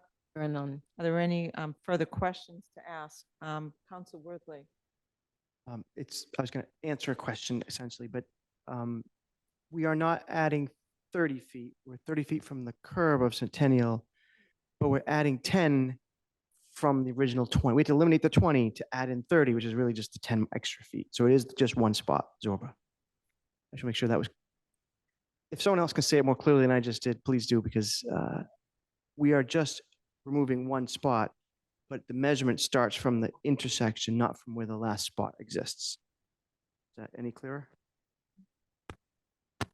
We good? I'm Crystal. clear. Thanks. Okay. Anyone else need clarification? Okay, any further questions? Seeing none, I'm going to close the public hearing and ask for the committee report. On a motion by Councilor Nolan, seconded by Councilor O'Hara, the Ordinance Administration Committee voted by roll call, 1 in favor. Nolan, 2 opposed, being Majota and O'Hara, to recommend that the City Council amend GCO Chapter 22 Traffic Motor Vehicles, Article 6 Traffic Schedule, Section 22-270, Parking Prohibited at All Times in Section 22-291, Tow-Away Zones by adding Washington Street westerly side from its intersection with Centennial Avenue in a southerly direction for a distance of 30 feet, and I so move. Second. Motion made by Counselor O'Hara, seconded by Counselor Majota. Is there a narrative, Counselor O'Hara? I think it's been discussed with everyone. Okay. Further discussion, Counselor Gross. Yeah, I actually, I drive my wife's old car, and it's a Toyota sedan, and it's low. And, you know, a lot of people now drive vehicles that are much higher. And that's where I've been having my observations coming out of Centennial, which I've been doing quite often lately. And it is necessary to have these setbacks for safety. You know, if we're going to sell out for parking spaces over safety, then there's something wrong with us. So that's all I have to say on that. Any further discussion? I just want Councilor Majota. Yes, thank you, Councilor Worthy. Just to be confirmed that we're only losing one spot, not additional. And like what Councilor Gross said, you know, safety is the most upper important for all the residents here, and this is just one step forward. So I will be supporting this. Thank you. Any further discussion? Seeing none, roll call vote. Counselor Gilman, yes. Counselor Gross. Yes. Counselor Grow. Yes. Counselor Majota. Yes. Counselor Memard. Yes. Counselor Nolan is absent. Counselor O'Hara. Yes. Counselor O'Neill. Yes. Counselor Worthley. Yes, and thank Motion you. passes 8 in favor, 1 absent. Next order of business, Madam Clerk. Public hearing 2023-037 to amend Gloucester Code of Ordinances, Chapter 22, Traffic and Motor Vehicles, Article 6, Traffic Schedules, Section 22-265, turning movements generally by adding Washington Street right lane, right turn only, westerly side from its intersection with Centennial Avenue in a northerly direction for a distance of 110 feet. This was continued from the July 11th, 2023 City Council meeting and is to be withdrawn. So do we need to vote to withdraw it or? Committee report like that. Okay, committee report from Councilor O'Hara on the withdrawal. On a motion by Councilor Nolan, seconded by Councilor Majota, the Ordinance Administration Committee voted by roll call 3 in favor, 0 opposed to recommend that the City Council accept the withdrawal request of CC 2023-031 Wordley without prejudice, and I so move. Second. I've got a question. He said 31, isn't it 37? No, the public hearing is 37. Oh, I'm sorry. Okay. Right, both ways. So there's a motion to withdraw, and we need to vote that as a full committee. To withdraw his Right. council order Okay. for this public So hearing. everyone's clear in the motion. Counselor Gilman, yes. Counselor Gross. Discuss it for a moment before we vote. Okay. Go ahead. I just wanted to say first, thank you for doing this without prejudice. Councilor Margiotta suggested a light of some sort, and I would love to have some sort of light there, either traffic or pedestrian. But I think that I want to just make sure that the Traffic Commission knows we appreciate that they recommended this. And the reason for the withdrawal, in part, were the questions that were raised at the site visit, but also the DPW director submitted a drawing that showed that there wasn't enough room to do an extra lane there. And interestingly, the Traffic Commission has someone from the DPW that put some input into this. And so we didn't have that information, and that's why that was something I did support. But after we got that information, it doesn't make sense. And I thank the councilors for the questions raised at the site visit. That's why I'm asking to withdraw it. Okay, thank you. Any further discussion? Seeing none, a roll call vote. Councilor Gilman, yes. Councilor Gross. Yes. Councilor Grow. Yes. Councilor Majota. Yes. Councilor Memard. Yes. Councilor O'Hara. Yes. Councilor O'Neill. Yes. Councilor Worthley. Yes. The yeses have it, 8 in favor, 1 absent. Next order of business, Madam Clerk. It's public hearing 2023-040, amend Gloucester Code of Ordinances, Chapter 22, Traffic and Motor Vehicles, Article 6, Traffic Schedules, Section 22-265, turning movements generally by adding Grove Street at its intersection with Washington Street, right turn only. This was continued from the July 11, 2023 City Council meeting, and it's to be withdrawn. Council O'Hara, the committee report. On a motion by Council Nolan, seconded by Council O'Hara, the Ordinance Administration Committee voted by roll call 3 in favor, 0 opposed to recommend the City Council accept the withdrawal request of CC 2023-034 Worthley without prejudice. I so move. Second. Motion's made by Council O'Hara, seconded by Council Worthley. Is there a discussion, councilors? Seeing none, roll call vote. Council Gilman, yes. Council Gross? Yes. Council Grow? Yes. Council Majota? Yes. Council Memard? Yes. Council O'Hara? Yes. Council O'Neill? Yes. Council Worthley? Yes. The motion passes 8 in favor, 1 absent. Next order of business, Madam Clerk.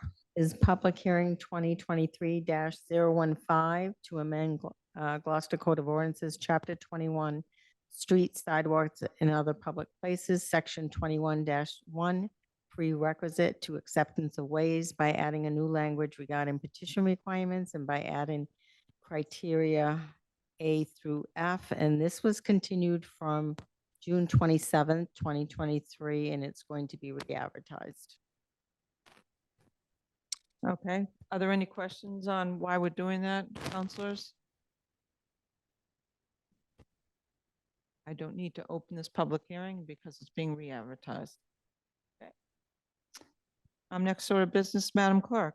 Is public hearing 2023-031 to amend Gloucester Code of Ordinances, Chapter 21, Streets, Sidewalks, and Other Public Places, Article 1 in general, Section 21-1, prerequisite to acceptance of ways by striking current Section 21-1 and adding a new Section 21-1, prerequisite to acceptance of ways. This was continued from June 27th, 2023 City Council meeting, and this is going to be re-advertised also. May I correct that? I think that we never advertised Council Gross's, correct? We didn't. Okay. So on that one, it's City Council Order 23004 and City Council Order 23016. So it was Nolan and Gilman and Worthley. And then now at the last meeting, they voted in another section. So we're just going to re-advertise all as one. Right, but I Yeah. was correct to Yeah. say that. Okay, I Yes. just want this to be clear, because this Yeah. is what we just said. Okay, I think we're all set with that. So next order of business, Madam Clerk. This for council vote is the warrant for the November 7th, 2023 municipal election. Move to adopt the warrant for the municipal election to be held on November 7th, 2023. Motion's made to move and seconded by Council Memard. Would you like to discuss this, Madam Clerk? What are we saying? Does this mean we all win? No. Madam Clerk, would you Okay. like to, It's just a warrant to hold the election. And it's the city council vote to adopt this so that we can post the warrant at City Hall and put it in our clerk record books for the election. And it would be for the offices that are for the November 7th and whoever moved forward from the preliminary election and others who were not in the preliminary election, those contests would be on that also. So it's done at every election. We did it for the preliminary, so we'll have to do it at the election. And then And we'll, this is something we all need to sign. yes. And I brought it with me. Okay. thank you.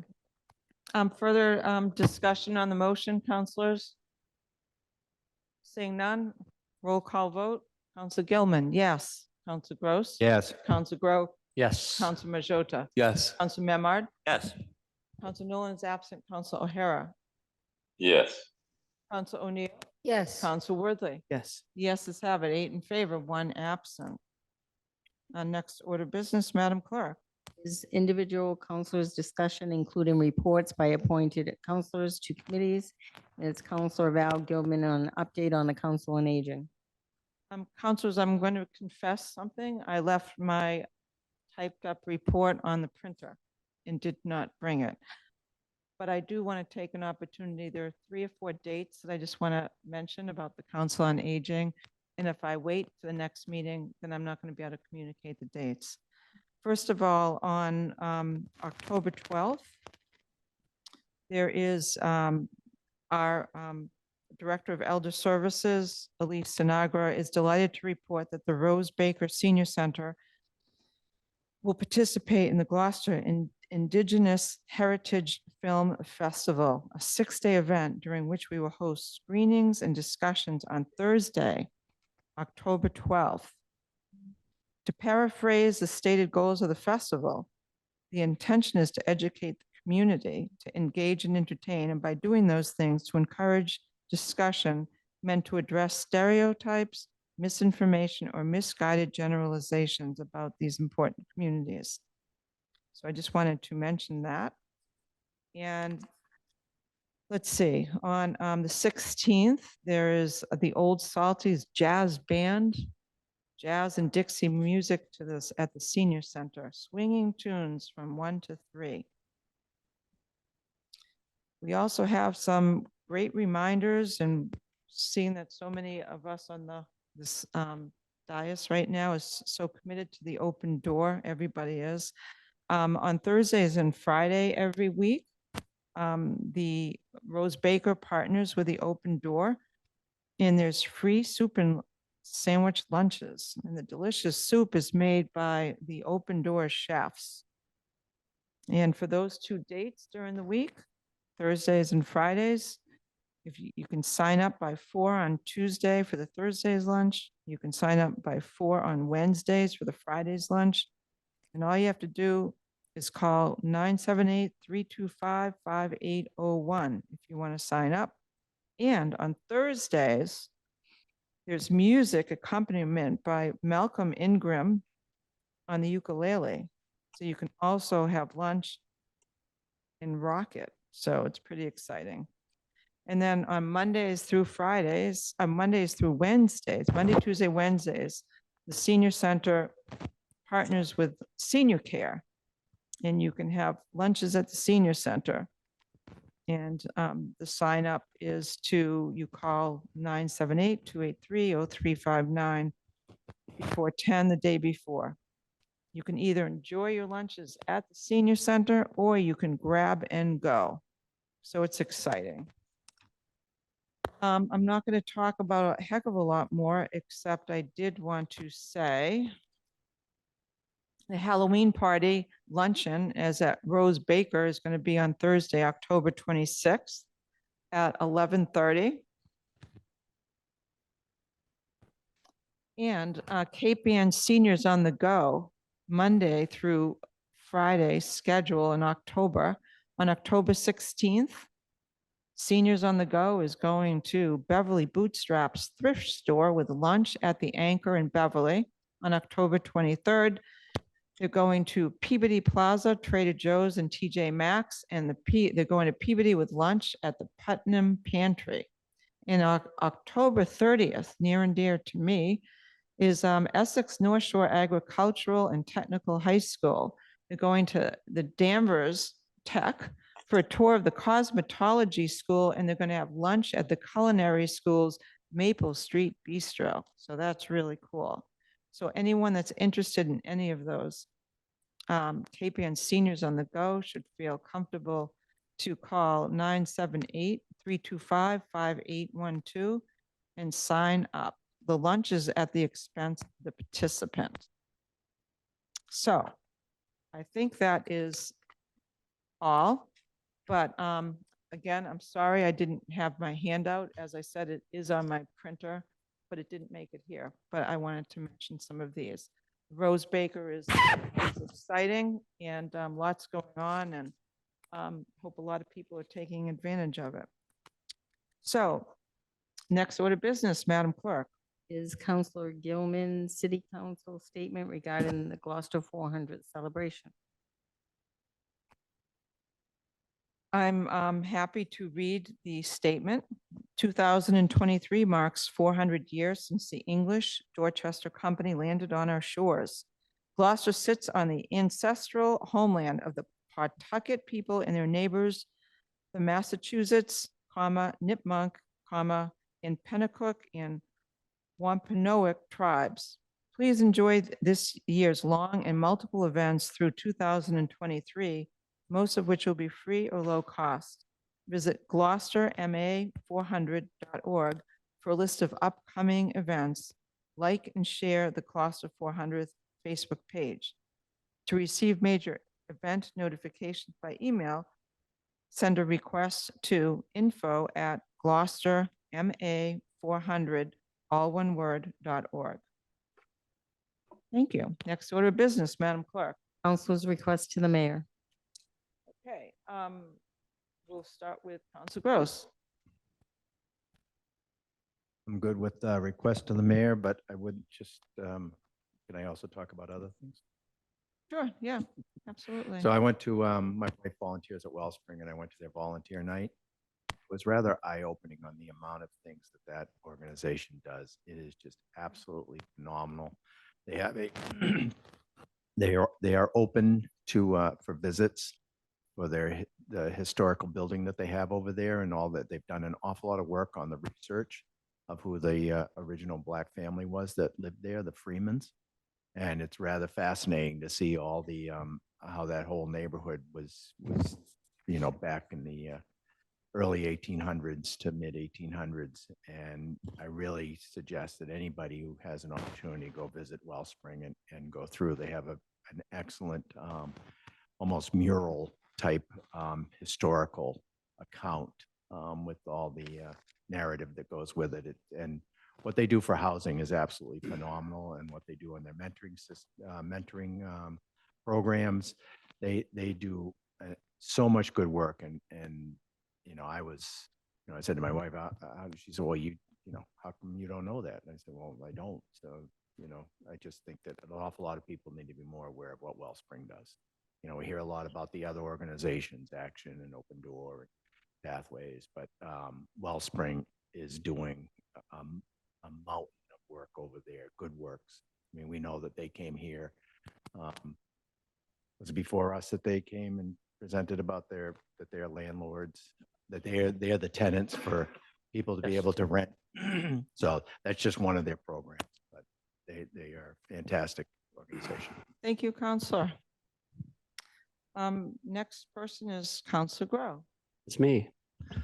A couple things. One, I'd like to more clearly articulate the event this weekend on the 14th, which is the Public Safety Day with the Gloucester Police Department, is 8 a.m. to 4 p.m. on Harbor Loop on Saturday, October 14th, 2023. I wasn't prepared to announce that. A quick nod to the celebration of place and the cultural heritage that was celebrated by the Gloucester 400 at Sageford Park, particularly the fact that it engaged the native community that lived here and celebrated that as well as our post 400 cultural heritage. I'd like a particular tip of the hat to Alana Horn and her involvement with not only the Magnolia Farmers Market this year, but all that she did to bring together Magtoberfest, which I think is largely considered to be a stunning success, and hopefully will just get better and better as the years goes by. So those are those things that I wanted to point out.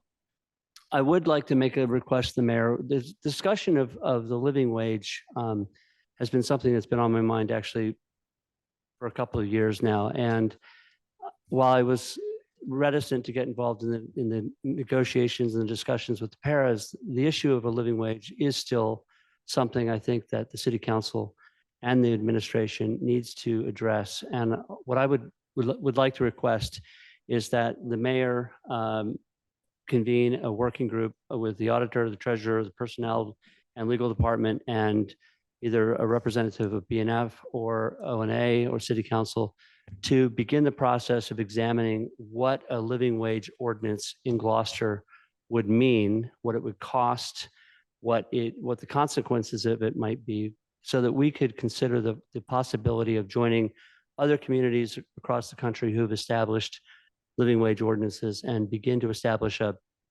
realistic floor that acknowledges the cost of living in the communities that have these ordinances and what it really costs to be an employee. Now, this is not something that I think is going to dramatically change positions that are established or of seniority, but they will certainly address the issue of starting wages and folks on the lower end of the pay scale in city employees.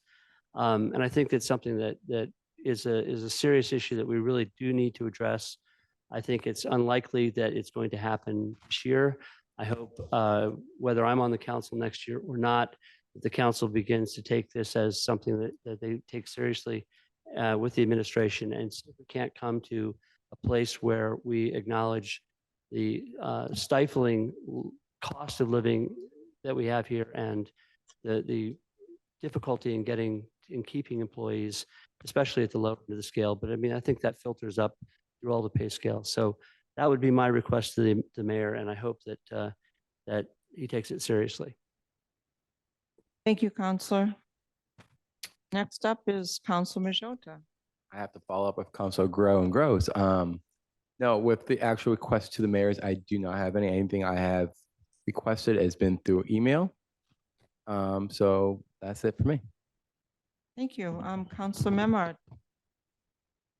I wanted to share first that I had the privilege of participating with the Gloucester 400th Plus in their To Be a Gloucester Man program that was held at Gloucester Stage Sunday night. It tells the story of Edward de Cahota, or Ned Cahota, who was a Chinese immigrant in the early 1800s, came aboard he actually was a stowaway on a schooner, and he was taken by the family of Captain Day, who lived in what is now the Elias Davis House, which is part of the museum compound on Pleasant Street. It's a fascinating story. He went on to serve in the Army for like 30 years, and he saved a fellow Gloucesterman at one of the terrible wars during the Civil War. He was never acknowledged as a citizen of the United States because of Chinese discrimination. And our privilege Sunday night was to present him with a proclamation of him being a Gloucester man for Gloucester and presenting him with a American flag, or his family. The play is written by one of his great-grandsons, and he's on the tail of Lin-Manuel in terms of having a good musical presentation and production. Thank you. On the other note, not to compare other war zones, but Mount Pleasant Avenue is a war zone. And the milling and the preparation for paving is underway. They started on Veterans Day in full force, and our city's general contractor for paving, Nocella Paving, has some really impressive grading and paving equipment that's been mobilized, and they're going at it on Mount Pleasant and surrounding streets for at least another week and a half, if we're lucky. And at this point, there is no parking on the street. On a follow-up note, we've been notified by Mike Hale and the DPW that National Grid is going to be just beginning another infrastructure project in East Gloucester in Ward 1. And they're going to be digging up the streets to make some gas upgrades and connections, including on Beach Road from number 1 to number 47 Beach Road, on Atlantic Road from 4 to 25 Atlantic Road, from 1 to 14 on Brightside Avenue, from 36 to 47 on Haskell Street, and on 2 to 8 Shapley Road. So all those roads will be having some excavation work for the installation of new gas lines and connecting gas service on the side. So look forward to it. Thank you. Thank you, Councilor. Councilor Nolan is not here. Councilor O'Hara. Thank you. I just want to ask everybody to keep the men and women of the armed services, the Army, Navy, Air Force, Marines, and Coast Guard in their prayers as they move. They're presently moving the Gerald R. Ford Strike Group 12 to the Eastern Mediterranean Sea to assist if needed with the conflict in Israel. And the Nimitz Carrier Strike Group that's Strike Group 11 is in the South China Sea. And they're protecting the Philippines and Taiwan from what's going on with China. So we owe it the men and women of the armed forces and keep all of the men and women in our prayers. Also, there's a 5,500 miles away, but there's a young 19-year-old girl, Lael, dear friend's cousin, daughter, who's been missing since Friday in Israel. So it strikes home, even though it's 5,500 miles away. The Red Cross has a blood drive tomorrow at the Magnolia Library. There are 14 open slots.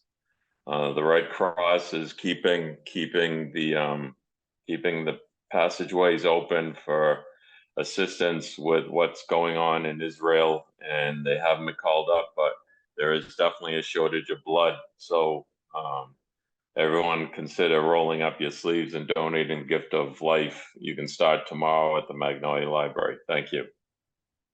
Thank you, Council O'Hara. Council O'Neill. I have no requests. I do have my letter that I wrote. I also have a letter from a constituent that I want to enter into the record. Thank you. Council Worthley. Yes, I'm going to go as quickly as I can through a bunch of things. I want to thank everybody who helped with the cleanup event that we held starting at Burnham's Field and spreading throughout the city. We collected 55 bags of litter, and it's always sad that there is that much litter, but it's nice to see people volunteering to help. So thank you to everybody with that.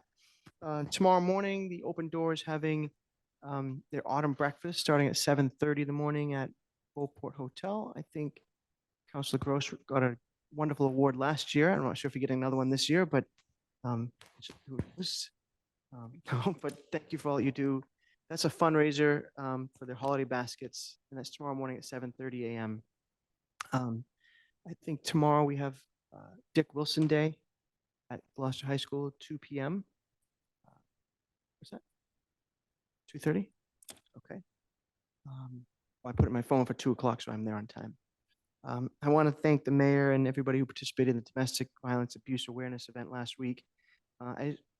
I went to the very first one of those 23 years ago, and Nicole Rashawn, she's a mentor of mine in some ways. I did a thesis paper in college on the victimization of women, and I interviewed her. And it's just amazing, A, that we were both at the same place at the same time last week, and B, that it's still an issue, domestic violence, and it's sad that that's the case. I'd like to commend the first responders who rescued the women who were swept off of the breakwater. I understand they're doing well, but there were some injuries, and obviously our first responders did a remarkable job to rescue them. Thank you for that. I'm missing one. Okay, there was a debate last night at the Lanesville Community Center. I think we should commend them for pulling that together. I think Councilor Gilman and I were the two councilors there, and Councilor Majarov was there as a candidate, and Mary Pat DeRosa. But I thought there was a very robust discussion. And the last thing, and I think Councilor Nolan, I don't want to put words in his mouth, but I think he would say it if he were here. A big thank you to him, also to Mayor Verga and Ted Coster, everybody who played a part in the Department of Public Works for renovating the pier in Magnolia. Obviously, it was a long process, had to be. I know there was some contentious issues about that, but as far as I understand, it's completed and it's open for business. And obviously, the voting season is pretty much over, but it will be for some. But it's awesome that that got done. So let me just make sure I didn't miss a cleanup. That's it. Thank you, everybody. And I'm last. So thank you for signing this, and tomorrow For those of you who will be there, I'd love you to stand with Council Nolan and I, because we're going to read the proclamation on behalf of the City Council. I'd like you to come up and be present with us. And it's at 2:30 tomorrow, and we're looking forward to that. So I have nothing else to say. Is there a motion to adjourn? Second. Seconded by Council Grow. Roll call vote. Council Gilman, yes. Council Gross. Yes. Council Grow. Oh, why not? Council Marjota. Yes. Council Memard. Council O'Hara. Yes. Council O'Neill. Yes. Council Worthley. Yes. Thank you, everyone. The meeting is adjourned. Bobby, thank you for staying here tonight to close up with us, and thank you to our city clerk, Joanne Sinos.